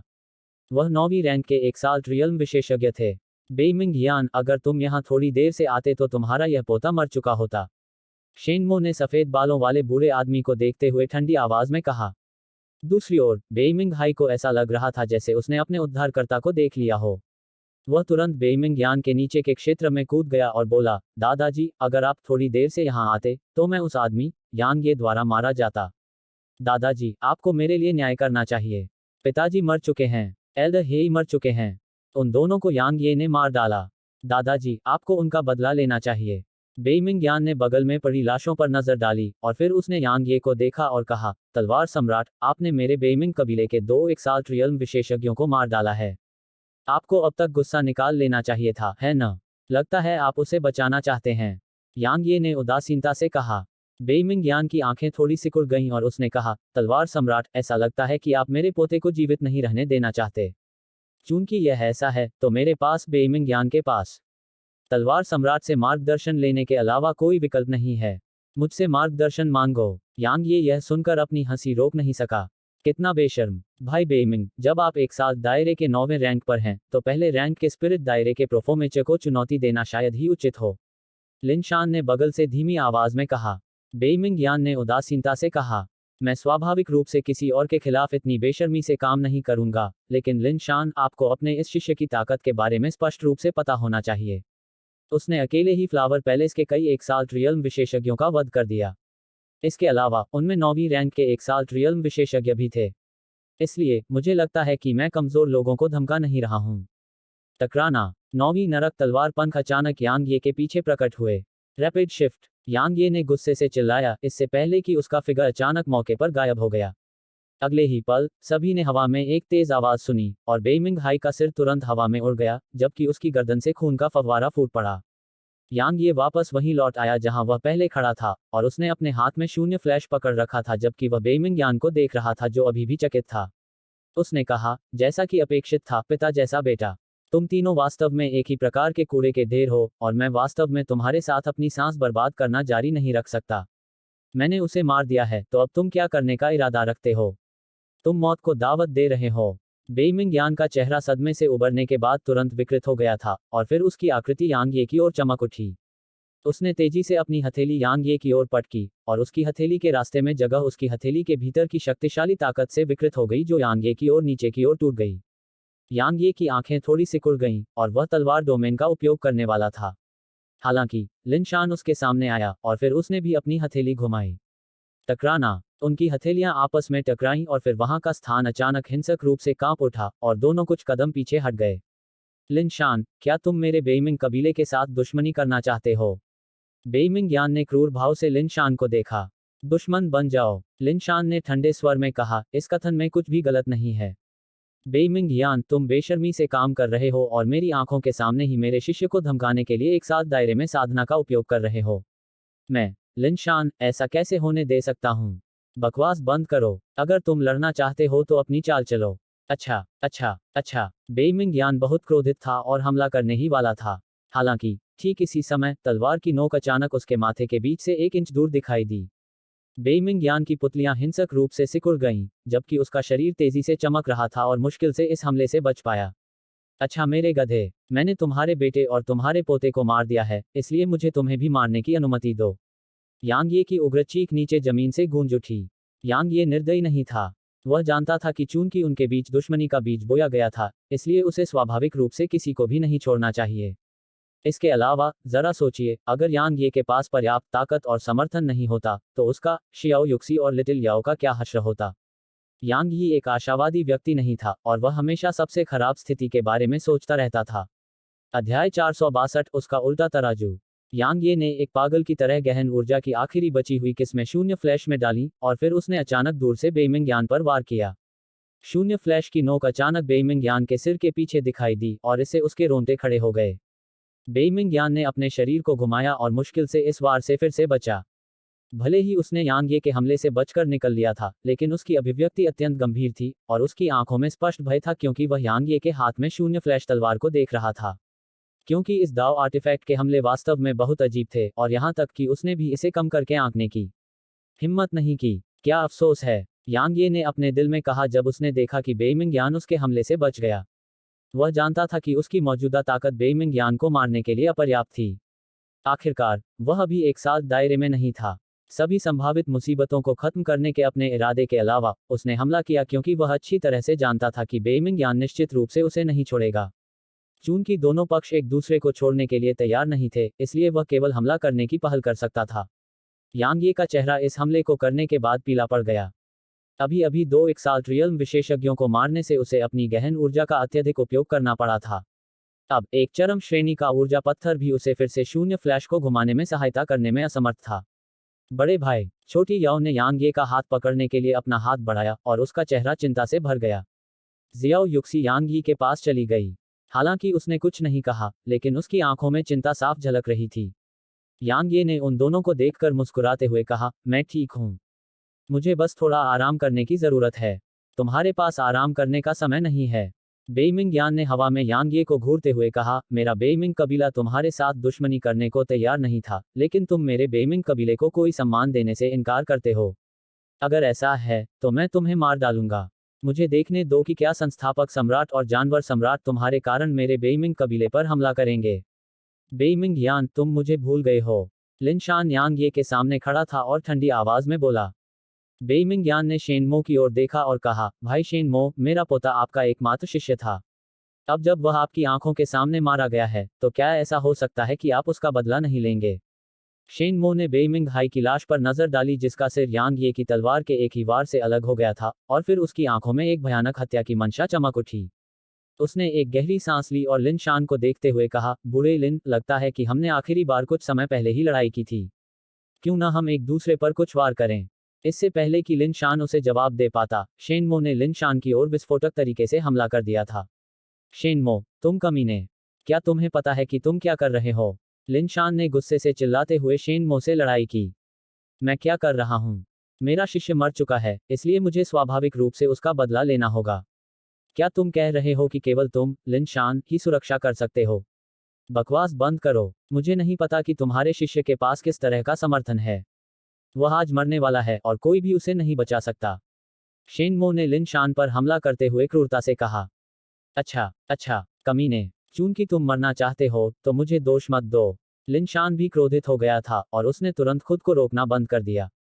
दोनों की ताकत बराबर थी, इसलिए कम समय में विजेता का फैसला करना पूरी तरह असंभव था। बेइमिंग यान ठंडी हंसी हंसा और फिर उसकी नज़र शियाओ युशी पर पड़ी और उसने कहा, यांग ये, चूंकि तुमने उस औरत के लिए मेरे पोते को मार डाला, तो मैं तुम्हारी आंखों के सामने 100 लोगों से उसकी इज्जत को खराब करवा दूंगा, और फिर मैं तुम दोनों को अपने पोते की मौत की कीमत अपनी जान देकर चुकाने को मजबूर करूंगा। तुम इस विचार के बारे में क्या सोचते हो। यांग ये ने अपना सिर उठाकर बेइमिंग यान को देखा और फिर उसने कहा, मैं शुरू में थोड़ा हिचकिचा रहा था, लेकिन अब मुझे समझ में आया कि मैं कितना मूर्ख था। बेइमिंग यान, मैं आज तुम्हारे बेइमिंग कबीले को सिर्फ तुम्हारे द्वारा बोले गए शब्दों की वजह से मिटा दूंगा। चिंता मत करो, ताकि तुम्हारा बेटा और पोता नरक में अकेले न रहें। मैं तुम्हारे बेइमिंग कबीले के सभी लोगों को नरक में तुम तीनों के साथ भेजूंगा। जैसे ही उसने बोलना समाप्त किया, यांग ये ने एक शीर्ष श्रेणी का ट्रांसमिशन तावीज निकाला और उसे हवा में फेंक दिया। यह हवा में हल्के से हिलने से पहले फट गया। मेरे बेइमिंग कबीले का सफाया कर दोगे? बेइमिंग यान अत्यधिक क्रोध से हंसने लगा और उसने कहा, अच्छा अच्छा, मुझे देखने दो कि तुम मेरे बेइमिंग कबीले का सफाया कैसे करते हो। चिंता मत करो, मैंने अपना मन बदल लिया है। मैं उसे मरने नहीं दूंगा क्योंकि मैं उसका जीवन नरक बना दूंगा। यही बात तुम्हारी बहन पर भी लागू होती है। मैंने सुना है कि तुम उससे बहुत प्यार करते हो। चिंता मत करो, मैं उसे भी नहीं मारूंगा और मैं तुम्हें यह देखने दूंगा कि तुम्हारी आंखों के सामने उन्हें कैसे कलंकित और अपमानित किया जाता है। जैसे ही उसने बोलना समाप्त किया, बेइमिंग यान बस हमला करने ही वाला था कि तभी आसपास की जगह में उतार चढ़ाव हुआ और फिर दो काले कपड़े पहने महिलाएं अचानक यहां प्रकट हुईं, जबकि बेइमिंग यान हैरानी से देख रहा था। उसके बाद लगातार 30 से अधिक आकृतियां दिखाई दी। वे सभी एक साथ दायरे के विशेषज्ञ थे। बेइमिंग यान का दिल हिल गया। स्वाभाविक रूप से किंग और हॉन्ग ही पहले पहुंचे थे। हमें किसे मारना चाहिए? हॉन्ग ने सबसे पहले बात की। फ्लावर पैलेस की यात्रा ने उसे बहुत सारे उच्च श्रेणी के ऊर्जा पत्थर अर्जित करने का मौका दिया था, इसलिए उसे यांगे के बारे में बहुत अच्छी धारणा थी। आखिरकार यांगे द्वारा प्रदान किया गया मुआवजा वास्तव में बहुत उदार था। इसलिए एक बार जब उसे यांगे का ट्रांसमिशन तावीज मिला तो उसने जल्दी से जल्दी वहां जाने में संकोच नहीं किया। आखिरकार अगर वह देर से आती तो वे उच्च श्रेणी के ऊर्जा पत्थर दूसरों के होते। हॉन्ग की बात सुनकर बेइमिंग यान के चेहरे पर भाव बदल गए। उसे उम्मीद नहीं थी कि वे सभी वास्तव में यांग ये के बैकअप थे। इतने सारे एक साल रियल्म विशेषज्ञों के साथ। बेइमिंग यान का चेहरा तुरंत पीला पड़ गया जब उसे याद आया कि यांग ये ने अभी क्या कहा था। लिंग शान और शेन मो ने भी लड़ना बंद कर दिया था। वे दोनों हैरानी से हॉन्ग और बाकी लोगों को देख रहे थे। आखिरकार इतने सारे एक साल रियल्म विशेषज्ञों को एक साथ देखना एक अविश्वसनीय दृश्य था। खासकर तब जब यांग ये ने ही उन्हें बुलाया था। यांग ये ने बेइमिंग यान की ओर देखा और कहा, तुम सब बेइमिंग कबीले की ओर जाओ और वहां के एक साथ दायरे में ऊपर के सभी विशेषज्ञों को मार डालो। जहां तक आत्मा दायरे के विशेषज्ञों और आत्मा दायरे से नीचे के लोगों की बात है, तुम सभी को उन पर कोई ध्यान नहीं देना है। जहां तक बेइमिंग कबीले के इस कुलपति की बात है, उसे अभी जीवित रखो। यांग ये, हिम्मत मत करना, बेइमिंग यान ने उग्रता से चिल्लाकर कहा। यांग ये ने बेइमिंग यान की अनदेखी की और हॉन्ग की ओर देखा और फिर उसने सिर हिलाया। उसने 3 एक साल रियल्म विशेषज्ञों को पीछे छोड़ दिया, इससे पहले कि बाकी सभी उसके साथ बेइमिंग कबीले की ओर बढ़ गए। यांग ये, मेरा बेइमिंग कबीला हार गया है। चलो जो बीत गया सो बीत गया, ठीक है। बेइमिंग यान ने हार मान ली। आखिर जब इतने सारे एक साल रियल्म विशेषज्ञ बेइमिंग कबीले की ओर भाग रहे थे, तो वह कैसे हार नहीं मान सकता था। जो बीत गई सो बीत गई। यांग ये ने ठंडी हंसी में कहा, तुमने पहले क्यों नहीं पूछा? तुम बीती बातों को भूल जाना चाहते हो, जबकि मेरे पास ज्यादा ताकत है और मैं तुम्हारे बेइमिंग कबीले से ज्यादा ताकतवर हूं। वह कौन था जिसने कहा था कि तुम हमारी जिंदगी नरक बना दोगे? बेइमिंग यान, एक ड्रैगन का उल्टा तराजू होता है और इसे छूने से ड्रैगन का क्रोध भड़क सकता है। मुझे तुम्हें यह बताने की इजाजत दो कि मैं आज शाही राजधानी से तुम्हारे बेइमिंग कबीले को खत्म कर दूंगा। अगर बेइमिंग यान ने सिर्फ उसके खिलाफ काम किया होता, तो वह बेइमिंग यान को मार देता और सब कुछ खत्म कर देता। हालांकि बेइमिंग यान को कभी भी जियाओ युक्सी और लिटिल याओ के खिलाफ काम करने की बात नहीं करनी चाहिए थी, क्योंकि इससे निस्संदेह यांग ये के रिवर्स स्केल को नुकसान पहुंचता। इसलिए यांग ये की राय में सिर्फ बेइमिंग यान को मारना काफी नहीं था। यांग ये, जब आप कुछ करते हैं तो कभी भी बहुत आगे नहीं जाना चाहिए। बेइमिंग यान ने यांग ये को एक भद्दे भाव से देखा, जबकि हत्या का इरादा उसके पूरे शरीर में विस्फोटक रूप से उमड़ रहा था। मैं खरपतवार को जड़ से उखाड़ने और पीछे कोई संभावित परेशानी न छोड़ने पर जोर देता हूं। यांग ये ने उदासीनता से कहा। अच्छा अच्छा। बेइमिंग यान अपने अत्यधिक क्रोध से हंसने लगा और उसने कहा, मुझे देखना है कि ग्रैंड किन साम्राज्य आपको शाही राजधानी में मेरे बेइमिंग कबीले के खिलाफ कार्रवाई करने की अनुमति देगा या नहीं। तो फिर चलिए हम इंतजार करते हैं और देखते हैं। यांग ये ने कहा। Dot dot dot dot dot dot. शाही महल में सम्राट, यांग ये बेइमिंग कबीले का सफाया करने का इरादा रखता है। क्या हमें उसे रोकना चाहिए? आखिरकार बेइमिंग कबीला 4 महान कुलों में से एक है। अगर हम इसे शाही राजधानी में खत्म होने देंगे तो यह शायद कई कुलों को नाराज कर देगा। इसके अलावा यह अनावश्यक परेशानी भी पैदा कर सकता है। ली सी ने संस्थापक सम्राट से हल्के से बात की जो उसके सामने खड़ा था। संस्थापक सम्राट ने पूछा, आपको क्या लगता है कि अगर हम उसे रोक दें तो यांग ये क्या करेगा? ली सी थोड़ा स्तब्ध रह गया। उसने एक पल के लिए गहराई से सोचा, फिर वह फूट फूट कर हंसा और बोला, वह बहुत प्रतिशोधी है और इसे बिल्कुल भी बर्दाश्त नहीं करेगा। अगर हम उसे बेइमिंग कबीले का सफाया करने से रोक दें, तो शायद वह सतह पर कुछ न कहे, लेकिन वह निश्चित रूप से हमारे साम्राज्य के बारे में बुरा विचार रखेगा। इसके अलावा वह भविष्य में हमारे साम्राज्य के साथ परेशानी की तलाश कर सकता है। संस्थापक सम्राट ने कहा, अभी उसके साथ दुश्मनी करना हमारे लिए उचित नहीं है, और हमें उसके साथ अच्छे संबंध बनाए रखने के लिए अपनी पूरी कोशिश करनी होगी। ऐसा सिर्फ इसलिए नहीं है क्योंकि वह डार्क बीस्ट सम्राट का प्रतिनिधित्व करता है, बल्कि इसलिए भी है क्योंकि वह इस युग का तलवार सम्राट है और मार्शल गॉड के साथ उसका अच्छा रिश्ता है। आखिरकार, सिर्फ तलवार सम्राट और मार्शल गॉड को ही नश्वर सम्राट की नश्वर सम्राट तलवार से डरने की जरूरत नहीं है। इसके अलावा उसके पास जो प्राकृतिक प्रतिभा है, उसके साथ उसे रोकने में शायद ही 100 साल लगेंगे, इससे पहले कि दक्षिणी क्षेत्र में कोई भी उसे रोकने में सक्षम हो। लीसी ने हल्की आह भरी और कहा, लेकिन बेइमिंग कबीला अंत में 4 महान कुलों में से एक है। इसके अलावा इसका हमारे साम्राज्य के साथ अच्छा रिश्ता है। हम संस्थापक सम्राट ने अपना हाथ हिलाया और लीसी को बीच में टोका। बेइमिंग यान ने खुद मौत की तलाश की और वह इसके लिए किसी को दोषी नहीं ठहरा सकता।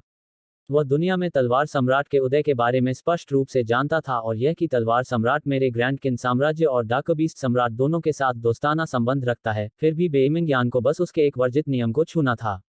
वह वास्तव में एक मूर्ख है। बेइमिंग यान की तुलना में शांगगुआन मो बहुत समझदार है। हमारे साम्राज्य के लिए इस मामले में हस्तक्षेप करना अनुचित है। हम किसी भी पक्ष की मदद नहीं करेंगे और बेइमिंग कबीले का भाग्य उनके अपने भाग्य पर निर्भर करेगा। लीसी ने संस्थापक सम्राट को मनाना बंद कर दिया और यह सुनते ही तुरंत सिर हिला दिया। उसके बाद वह धीरे धीरे महल से बाहर चला गया।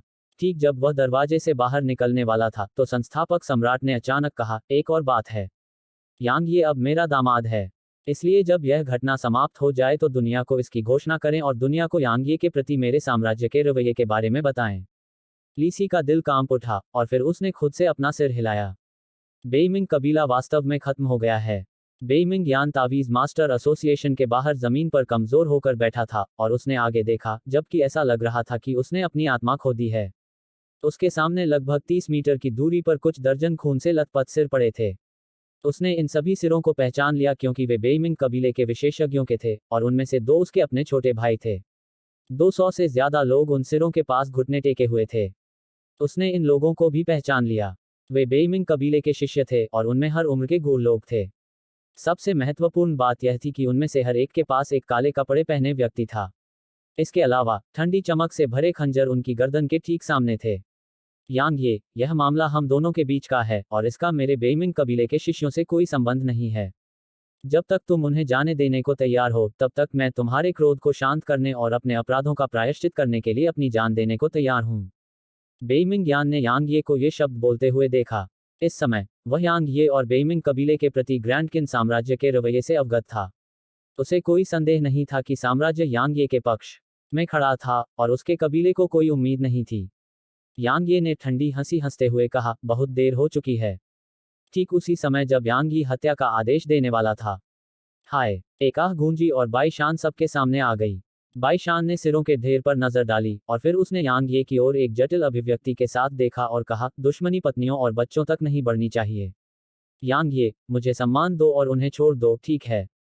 राष्ट्रपति बाई, जब बेइमिंग यान ने मुझ पर हमला किया था तब आपने आगे आकर मेरी ओर से दया की भीख क्यों नहीं मांगी?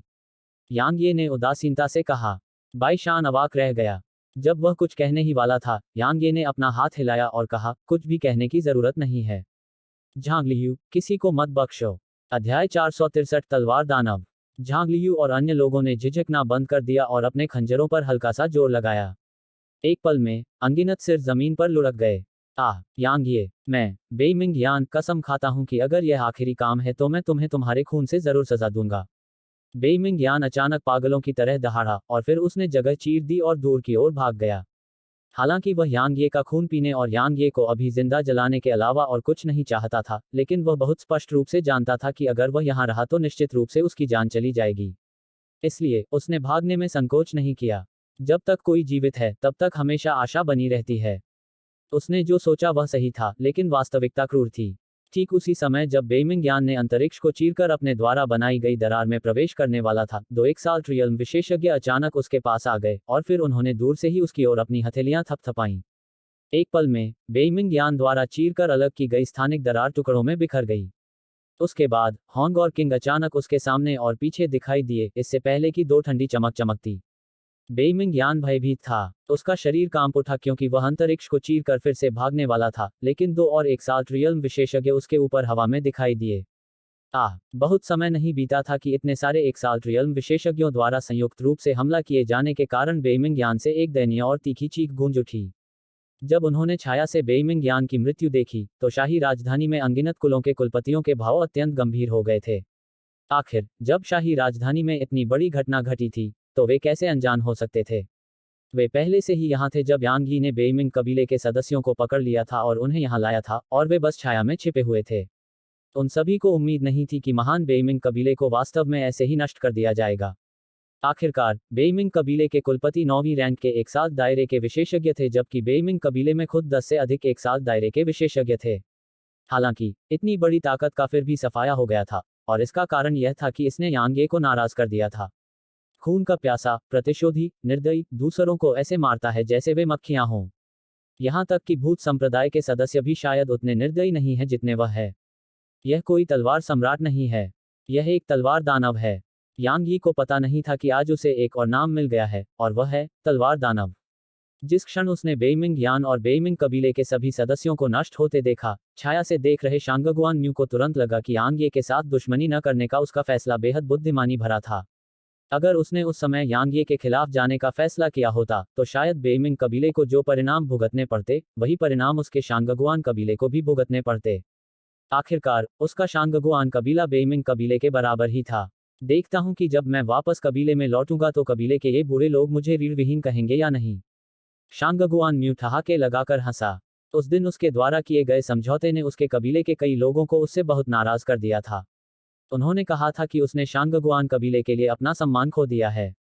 अब वह वास्तव में उनके चेहरों पर भाव देखने के लिए उत्सुक था। इस समय छाया से देख रहे सभी कुलपिताओं ने एक साथ एक निर्णय लिया था। यह था कि अपने अपने कुलों में वापस लौटने पर तुरंत एक आदेश जारी करना, और उस आदेश की सामग्री होगी जो कोई भी यांग यी को अपमानित करेगा उसे कुल से निकाल दिया जाएगा।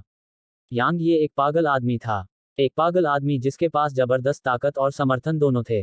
वे ऐसे पागल आदमी को अपमानित करने का जोखिम बिल्कुल नहीं उठा सकते थे, अन्यथा बेइमिंग कबीला उनके लिए इंतजार कर रहे भाग्य का सबसे अच्छा उदाहरण होता।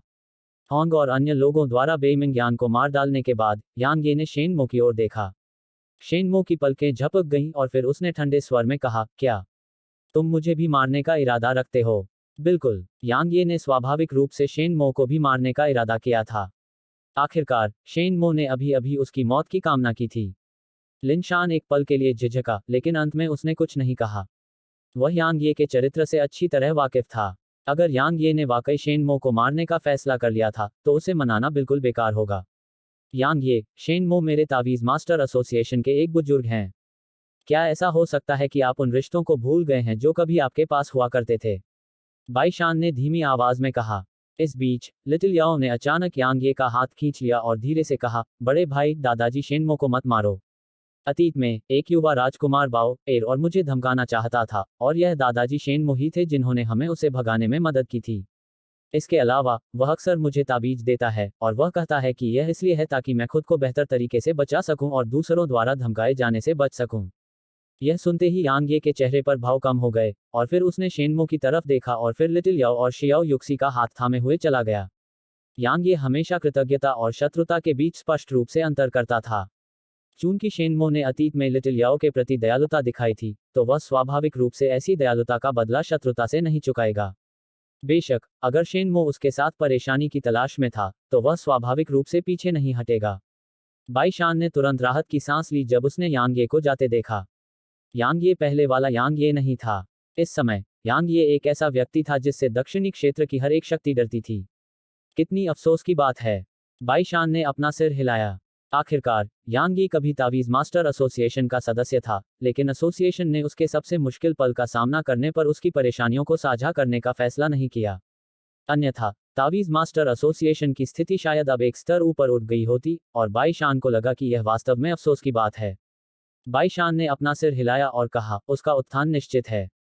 संघ के सभी सदस्यों से कहो कि दक्षिणी क्षेत्र में उसे रास्ता दें और कभी भी उसके साथ दुश्मनी न करें, अन्यथा उन्हें खुद ही परिणाम भुगतने पड़ सकते हैं। यांग ये ने शियाओ युक्सी और लिटिल याओ को डाकबीस्ट साम्राज्य में वापस लाया। दक्षिणी क्षेत्र में वास्तव में बहुत से लोग थे जो उसे मरवाना चाहते थे, और उसके स्वामी लिनशान लिटिल याओ की रक्षा करने में सक्षम नहीं हो सकते थे यदि वह उसे अपने साथ छोड़ देता। इसके विपरीत डार्क बीस्ट साम्राज्य में उसका व्यवहारिक रूप से कोई दुश्मन नहीं था, इसलिए लिटिल याओ निश्चित रूप से यहाँ अधिक सुरक्षित थी। जब उसे पता चला कि लिटिल याओ यांग ये की छोटी बहन है, तो बीस्ट सम्राट ने उसे एक हार दिया। हार को खजाने के रूप में दर्जा नहीं दिया गया था, लेकिन यह बहुत महत्वपूर्ण था क्योंकि इस पर बीस्ट सम्राट की आभा का निशान था। इसलिए ग्रैंड मायरीड पर्वतों में कोई भी डार्क बीस्ट उसे नुकसान पहुंचाने की हिम्मत नहीं कर सकता था, और यह इस हद तक था कि वह हार का उपयोग कुछ डार्क बीस्ट को आदेश देने के लिए कर सकती थी। यांग ये स्वाभाविक रूप से इसे बिना किसी कीमत के स्वीकार कर लेगा। उसने अगले दिन छोटे भंवर के भीतर की गहन ऊर्जा का उपयोग डार्क बीस्ट साम्राज्य के कुछ प्रतिभाशाली लोगों के शरीर को शुद्ध करने के लिए किया, और इसने उनकी प्राकृतिक प्रतिभा काया और रक्तरेखा को एक स्तर ऊपर उठने की अनुमति दी। इससे बीस्ट सम्राट और डार्क बीस्ट साम्राज्य के कुछ बुजुर्ग बेहद खुश हुए। उस दिन के बाद से लिटिल याओ डार्क बीस्ट साम्राज्य की छोटी राजकुमारी बन गई थी, क्योंकि हर कोई जानता था कि वह व्यक्ति थी जिसके यांग ये सबसे करीब थे और जिस पर उन्हें सबसे ज्यादा प्यार था। इसलिए उसके साथ पक्षपात करना स्वाभाविक रूप से यांग ये के साथ पक्षपात करने के बराबर था। लिटिल याओ के लिए व्यवस्था करने के बाद यांग ये, एन नानजिंग और अन्य लोगों ने प्राचीन युद्ध क्षेत्र की यात्रा शुरू की। भले ही उसकी ताकत बहुत ज्यादा थी और उसके पास अपनी सेनाएं भी थीं, लेकिन उसके दुश्मन भी मजबूत हो गए थे और उनकी संख्या भी बढ़ गई थी। अगर वह तथाकथित नश्वर सम्राट को दक्षिणी क्षेत्र पर कब्जा करने देता, तो फूलों के महल को नष्ट करने की बात तो दूर, उसके लिए जीवित रहना भी एक समस्या होती। इसलिए उसे नश्वर सम्राट को रोकने के लिए अपना सर्वश्रेष्ठ प्रयास करना पड़ा। ग्रैंड मायरीड पर्वत और प्राचीन युद्ध क्षेत्र की सीमा पर जानवर सम्राट ने प्राचीन युद्ध क्षेत्र की ओर थोड़ी गंभीरता से देखा और कहा, मुझे उम्मीद है कि आप प्राचीन युद्ध क्षेत्र की अपनी यात्रा के दौरान प्राचीन डोमेन शहर में उन शक्तियों को समझाने में सक्षम होंगे। अन्यथा, यदि नश्वर सम्राट को प्राचीन डोमेन शहर पर कब्जा करने की अनुमति दी गई, तो जब वह अपना जवाबी हमला करेगा, तो मेरे ग्रैंड मायरीड पर्वत निश्चित रूप से उसके हमले का खामियाजा भुगतेंगे। इसके अलावा उस समय मेरे डार्क बीस्ट साम्राज्य और ग्रैंड किन साम्राज्य की ताकत शायद उत्कृष्ट हान साम्राज्य की सेना को रोकने में असमर्थ होगी। क्या यह वाकई इतना गंभीर है? यांग ये ने धीमी आवाज में पूछा। उनके विचार में, भले ही महान हान साम्राज्य मजबूत था, डार्क बीस्ट साम्राज्य और ग्रैंड किन साम्राज्य की संयुक्त सेना कम से कम इसका विरोध करने में सक्षम होनी चाहिए। हालांकि बीस्ट सम्राट की अभिव्यक्ति ने यांग ये को यह एहसास दिलाया कि उसके विचार शायद बहुत भोले थे। जानवर सम्राट ने सिर हिलाया और कहा, यह बहुत गंभीर है। आप केवल इस बात से अवगत हैं कि यह विशालकाय, उत्कृष्ट हान साम्राज्य सतह पर कितनी ताकत दिखाता है। उनकी असली ताकत उससे कहीं ज्यादा है जो उन्होंने सतह पर दिखाई है। उदाहरण के लिए, हर कोई केवल सोलिटर कोर के बारे में जानता है, लेकिन बहुत कम लोग जानते हैं कि उत्कृष्ट हान साम्राज्य के पास एक और सेना है जो सोलिटर कोर से बेहतर है। कोई भी इस सेना का नाम नहीं जानता, और यहाँ तक कि मैं भी नहीं जानता। मैं बस इतना जानता हूं कि यह सेना पूरी तरह से एक साल्ट रियल्म विशेषज्ञों से बनी है। इसके अलावा इसमें कम से कम 3000 सदस्य हैं। कम से कम। जब वह इस बिंदु तक बोला, तो जानवर सम्राट ने एक पल के लिए रुककर कहा, इसके अलावा उनके पास सेंट एग्जीक्यूशनर नामक एक रहस्यमयी सेना है, और यह पूरी तरह से मोनार्क रियल्म विशेषज्ञों से बनी है। ऐसा कहा जाता है कि यह सेंट रियल्म विशेषज्ञ का वध करने में भी सक्षम है। इसके सदस्यों की संख्या अज्ञात है। यह सुनकर यांग ये के हाव भाव बदल गए। कम से कम 3001 साल्ट रियल्म विशेषज्ञों से बनी एक सेना और मोनार्क रियल्म विशेषज्ञों से बनी एक टुकड़ी। इतनी ताकत, संसाधन और भंडार। कोई आश्चर्य नहीं कि महाद्वीप में इसका इतना लंबा इतिहास है। कोई आश्चर्य नहीं कि यह उन 9वीं रैंक के संप्रदायों को रोकने में सक्षम था। कोई आश्चर्य नहीं कि यह उन सभी वर्षों पहले इन्फेटेड वन को पीछे हटने के लिए मजबूर कर सकता था। इसके अलावा, संस्थापक सम्राट के अनुसार, दक्षिणी क्षेत्र में रहस्यमय लीग ऑफ डूम एक ऐसी ताकत लगती है जो एक साल्टेड हान साम्राज्य से संबंधित है, और वह इसके बारे में पूरी तरह से निश्चित नहीं है।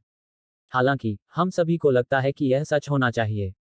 जानवर सम्राट ने कहा, अगर यह सच है, तो यह दर्शाता है कि एक साल्टेड हान साम्राज्य ने सैकड़ों साल पहले दक्षिणी क्षेत्र के लिए साजिश रचनी शुरू कर दी थी। यांग ये की पुतलियां सिकुड़ गईं। उसने कभी कल्पना भी नहीं की थी कि रहस्यमय लीग ऑफ डूम वास्तव में श्रेष्ठ हान साम्राज्य से संबंधित हो सकती है। अगर यह सच है, तो श्रेष्ठ हान साम्राज्य वाकई बहुत भयानक है। मैं अपनी पूरी कोशिश करूंगी, यांग ये ने धीमी आवाज में कहा। यह सबसे अच्छा है। जानवर सम्राट मुस्कुराया और कहा, संस्थापक सम्राट और मैंने वह सब कुछ तैयार कर लिया है जिसकी जरूरत है। अगर आप प्राचीन डोमेन शहर में उन शक्तियों के साथ गठबंधन करने में असमर्थ हैं, तो ग्रैंड मायरीड पर्वत पर वापस लौट जाएं। जब तक कि पूरे ग्रैंड मायरीड पर्वत नष्ट नहीं हो जाते, अन्यथा मैं निश्चित रूप से आपकी रक्षा करने के लिए कुछ भी करने से नहीं चूकूंगा। क्यों? यांग ये थोड़ा हैरान हुआ। मैं एक बड़ी शर्त लगाने का इरादा रखता हूँ। जानवर सम्राट ने कहा, मैं शर्त लगाता हूँ कि तुम, यांग ये, समय से पहले नहीं मरोगे। मैं शर्त लगाता हूं कि तुम, यांग ये, भविष्य में अनफेटेड वन को पार करने में सक्षम होगे। मैं शर्त लगाता हूं कि तुम, यांग ये, मेरे डार्क बीस्ट साम्राज्य में आशा ला सकते हो। यांग ये ने अपना सिर हिलाया और हंसा। वरिष्ठ, ऐसा लगता है कि आप मुझ पर मुझसे भी ज्यादा भरोसा करते हैं। जानवर सम्राट मुस्कुराया और कहा, चलो इस विषय पर आगे नहीं बढ़ते। जल्दी से आगे बढ़ो। शुभकामनाएं। आपको अपनी छोटी बहन के बारे में चिंता करने की जरूरत नहीं है। जब तक वह डार्क बीस्ट साम्राज्य में है, तब तक उसे कोई खतरा नहीं होगा। यांग ये ने सिर हिलाया और फिर उसकी आकृति दूर की ओर चमक उठी। जानवर सम्राट थोड़ी देर के लिए चुप हो गया क्योंकि उसने यांग ये की आकृति को दूरी में गायब होते देखा, और फिर उसने नर्म आवाज में कहा, दक्षिणी क्षेत्र की स्थिति वास्तव में बदलने वाली है। अपनी बात समाप्त करने के बाद जानवर सम्राट का चेहरा उदास हो गया और उसने कहा, आदेश जारी करो। बंद दरवाजे की साधना में सभी डाकबीस्ट को अपनी साधना से बाहर आने का आदेश दो और ग्रैंड मायरीड पर्वतों में सभी डाकबीस्ट को आदेश दो कि वे जल्दी से जानवरों की राजधानी में लौट आएं। जो कोई भी इस आदेश का उल्लंघन करता है उसे मार डालो। हाँ। अध्याय 464 प्राचीन डोमेन शहर। प्राचीन डोमेन शहर। इस समय प्राचीन डोमेन सिटी के बाहर के क्षेत्र में सैनिकों का एक घना विस्तार था। यह सेना सोलिटर कोर थी जो पूरे महाद्वीप में प्रसिद्ध थी। उनमें से 100,000 थे। उनमें से हर एक ने एक सफेद हेलमेट पहना था जिस पर एक पंख और सुनहरा कवच था। इसके अलावा उनके हाथों में चांदी के भाले थे और उनकी पीठ पर चांदी के धनुष और तीर थे। वे प्राचीन डोमेन सिटी के बाहर खड़े होने पर बेहद चुप थे और उन्होंने एक भी मांसपेशी नहीं हिलाई। सेना के मोर्चे पर एक पुरुष और एक महिला खड़े थे। वे दोनों दूसरों से अलग थे क्योंकि उनके हाथों में कृपाण थी और उनके हेलमेट पर पंख चांदी के रंग के थे। मेरी राय में बातचीत करने की कोई जरूरत नहीं है। क्या सीधा हमला करना आसान नहीं होगा? मैं यह मानने से इनकार करता हूं कि प्राचीन डोमेन सिटी हमारे सोलिटर कोर को रोकने में सक्षम है। वह आदमी प्राचीन डोमेन सिटी की दीवारों को घूरता हुआ तिरस्कार से बोल रहा था। ली फैंग, क्या आप नश्वर सम्राट के फैसले पर सवाल उठा रहे हैं? महिला ने थोड़ी शत्रुतापूर्ण नजर से आदमी को देखा। बिल्कुल नहीं, ली फैंग ने कहा, नश्वर सम्राट के पास ऐसा करने के लिए स्वाभाविक रूप से एक कारण है। लेकिन हमारे लिए यहाँ खड़े रहना वास्तव में दुखद है। यह केवल एक छोटा सा शहर है। मैं यह मानने से इनकार करता हूं कि अगर आपकी सेना उन पर दबाव डालती है तो वे हमारा विरोध करने की हिम्मत करेंगे। इसके अलावा हमें सोलिटर कोर को वास्तव में दक्षिणी क्षेत्र को अपने अधीन करने के लिए जुटाना पड़ा। क्या यह इतनी तुच्छ चीज पर हमारी ताकत की बर्बादी नहीं है? रुओ शुई, क्या तुम सहमत नहीं हो? आपने दक्षिणी क्षेत्र और प्राचीन डोमेन शहर को कम करके आंका है। रुओ शुई नामक महिला ने कहा, प्राचीन डोमेन शहर में सभी प्रकार की शक्तियां जटिल हैं। 9वीं रैंक के संप्रदायों का उल्लेख नहीं करना, यहां तक कि एन कबीला और रहस्यमय शहर के गवर्नर की संपत्ति पहले से ही अस्तित्व में है जिन्हें कम करके नहीं आंका जा सकता है। आखिरकार उनका इतिहास हमारे महान हान साम्राज्य से किसी भी तरह से कम नहीं है। इसके अलावा इस युग का मार्शल भगवान एन कबीले से है। मार्शल गॉड, ली फैंग ने मुस्कराते हुए कहा, जबकि उसकी आंखों में युद्ध की भावना चमक रही थी। अफवाह के अनुसार मार्शल गॉड साधना के उसी क्षेत्र में अजेय है। मैं वास्तव में इसे अपने लिए अनुभव करना चाहता हूं। ओह, ठीक है। वह तलवार सम्राट भी। मैंने सुना है कि क्राउन प्रिंस मू जून की कठपुतली को उसने मार डाला था। इसके अलावा उसके पास नश्वर सम्राट की मुहर और नश्वर सम्राट का कवच है। हाहा, वह कितना दुस्साहसी है। उसने न केवल मेरे महान हान साम्राज्य के क्राउन प्रिंस को मार डाला, बल्कि उसने वास्तव में नश्वर सम्राट के खजाने को भी ले लिया। अगर मैं उससे भिड़ गया तो मैं निश्चित रूप से उसकी हड्डियां एक एक करके तोड़ दूंगा। रुओ शुई ने ली फैंग की ओर उदासीनता से देखा और कहा, 4 कैप्टन के एक साथी सदस्य के रूप में मुझे आपको यह सलाह देने की अनुमति दें कि दुनिया के महान लोगों को कम आंकना सबसे अच्छा नहीं है। विशेष रूप से मार्शल गॉड और तलवार सम्राट। चूंकि वे इस तरह की उपाधि धारण करने में सक्षम थे, इसलिए स्वाभाविक रूप से उनके बारे में कुछ असाधारण है।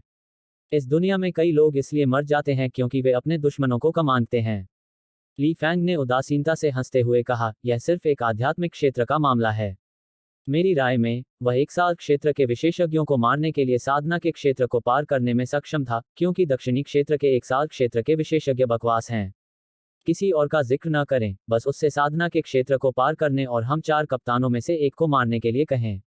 रुओ शुई ने उदासीनता से कहा, भले ही आप जीत जाएं, लेकिन जब आप एक साल दायरे के दूसरे रैंक पर एक स्पिरिट दायरे के प्रगाढ़ व्यक्ति से लड़ते हैं, तो इसमें गर्व करने की कोई बात नहीं है। ऐसा कैसे नहीं हो सकता?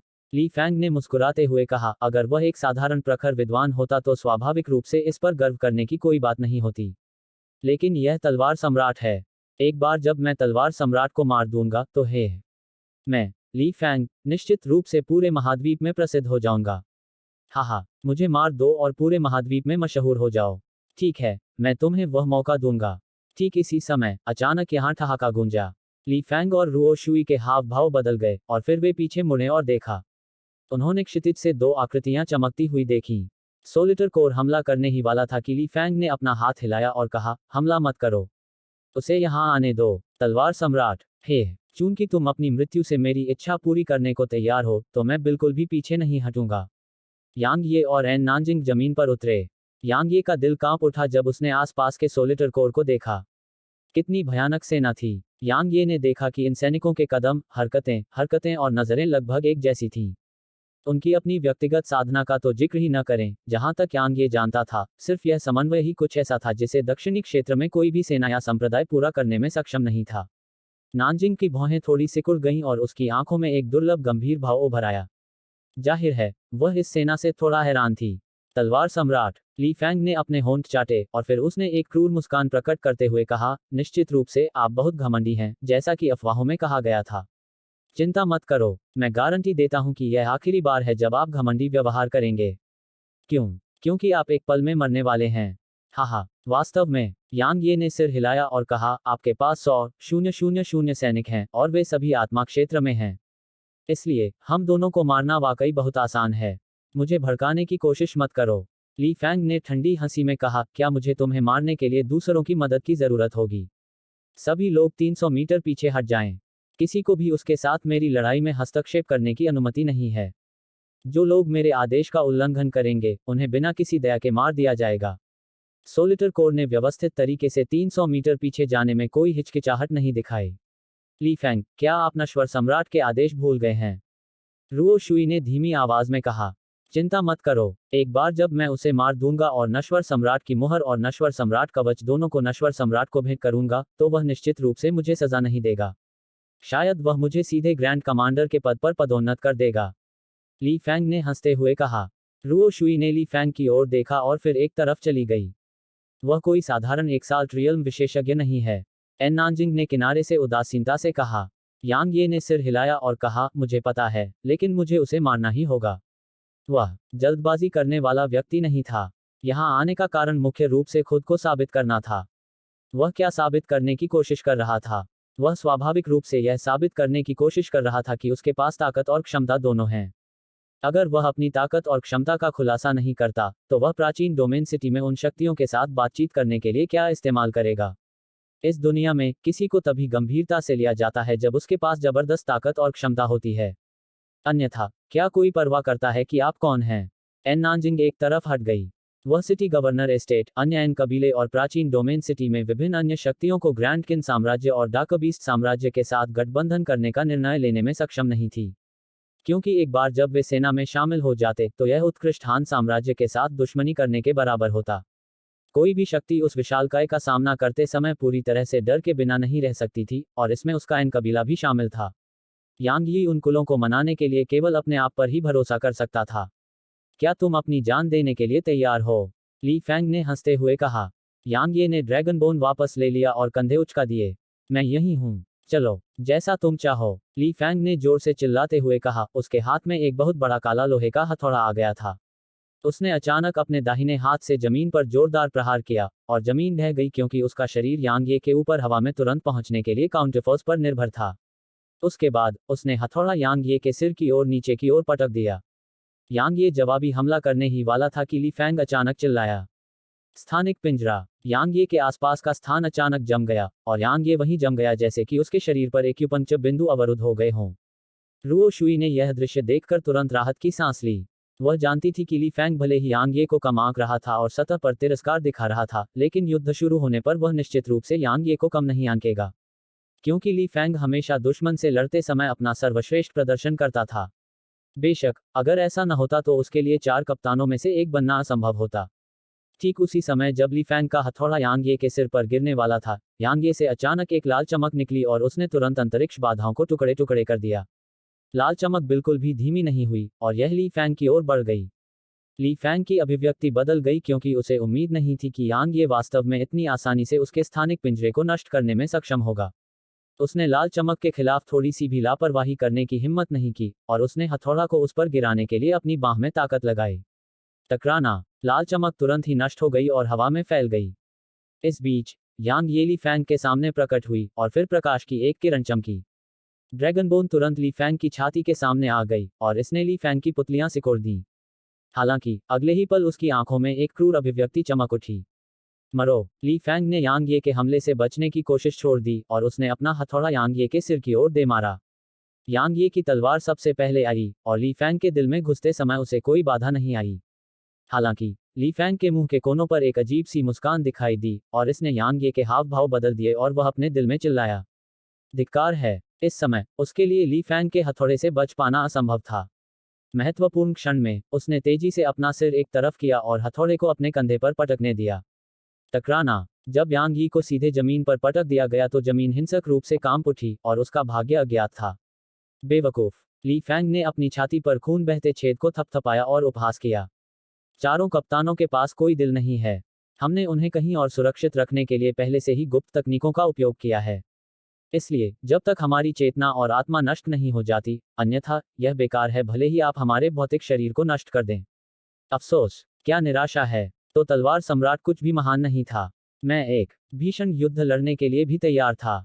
जानकारी के लिए धन्यवाद। ठीक इसी समय यांग ये धीरे धीरे छेद के भीतर से चला आया और 9वीं नर्क की तलवारें उसकी पीठ पर थीं। यांग ये के कंधे पर कपड़े फटे हुए थे और उसकी सूजी हुई लाल त्वचा खुले में दिख रही थी। ली फैंग के मुंह के कोनों पर उपहास गायब हो गया और वहां केवल एक गंभीर अभिव्यक्ति बची थी जब उसने कहा, मैंने वास्तव में आपको कम आंका था। मुझे कभी उम्मीद नहीं थी कि आपका भौतिक शरीर पहले से ही ऐसी स्थिति में पहुंच गया है। यह ठीक है, अगर आप तुरंत मर गए तो यह बहुत उबाऊ होगा। क्या यह तुम्हें मार देगा यदि तुम अपनी क्षमता का प्रदर्शन करना बंद कर दोगे? यांग ये ने अपनी हथेली को पलटा और उसके हाथ में शून्य फ्लैश दिखाई दिया, इससे पहले कि उसके शरीर में गहन ऊर्जा बढ़ने लगे। अगले ही पल यांग ये ने अपनी आंखें थोड़ी बंद कर लीं और फिर उसकी आत्मा धीरे धीरे उसके शरीर से बाहर निकल गई और उसके शरीर के ऊपर हवा में तैरने लगी। उसके बाद शून्य फ्लैश जिसे यांग ये ने अपने शरीर में पकड़ रखा था, उसके आत्मा शरीर तक तैर गया था। आत्मा निष्कासन, ली फैंग दंग रह गया। वह क्या करने की कोशिश कर रहा है? रुओ शुई को कुछ सूझा और उसके हाव भाव हिंसक रूप से बदल गए जैसे ही उसने बेचैनी से कहा, पीछे हटो, जल्दी करो। यह किंवदंती की एक तलवार आत्मा तकनीक है। यह सभी सुरक्षा और स्थान की उपेक्षा करती है। पीछे हटना, बहुत देर हो चुकी है। यांग ये की आत्मा ने ठहाका लगाया और फिर उसने दोनों हाथों से वॉर्ड फ्लैश को पकड़ लिया और उसे ली फैंग की ओर तेजी से फेंका जो अभी भी वहीं पर स्तब्ध था। एक पल में वॉर्ड फ्लैश की नोक से एक लहर निकली जो आंखों को दिखाई दे रही थी और वह तुरंत ली फैंग के सामने आ गई। ली फैंग की अभिव्यक्ति हिंसक रूप से बदल गई और उसने जल्दी से अपने सामने विशाल लोहे का हथौड़ा रख दिया। हालांकि लहर सीधे उसके हथौड़े को भेदती हुई उसकी छाती की ओर तेजी से चली। ली फैंग भयभीत हो गया। उसने तेजी से अंतरिक्ष को चीर दिया और 300 मीटर दूर दिखाई दिया। ठीक उसी समय जब उसने राहत की सांस ली, एक हल्की लहर अचानक उसके सामने फिर से दिखाई दी और फिर वह उसकी गर्दन के पीछे से गुजर गई। ली फैंग की पुतलियां हिंसक रूप से सिकुड़ गईं और फिर वह जमीन पर गिर पड़ा। स्विश, अचानक एक तीखी और कान फाड़ देने वाली सीटी गूंजी जैसे कहीं से एक स्याही जैसा काला तीर आया हो जो एक चमकते हुए उल्कापिंड की तरह नीचे उतरा हो और वह यांग यी की ओर हिंसक रूप से गिरा हो। हमला, एक भयानक आवाज गूंजी। स्वूश, सोलिटर कोर ने अपने धनुष खींचे, अपने तीर चलाए और एक साथ गोली चलाई। उनकी कार्रवाई व्यवस्थित और तेज थी। स्विश, 1,00,000 बाण आकाश और पृथ्वी को ढकते हुए यांग यी और अन्नानजिंग की ओर बढ़ रहे थे। हेलो दोस्तों, आप सभी लोगों से एक रिक्वेस्ट है कि कृपया एमपी स्टोरी बॉय चैनल को सब्सक्राइब करें और वीडियो को लाइक करें। कमेंट करना मत भूलिए। धन्यवाद।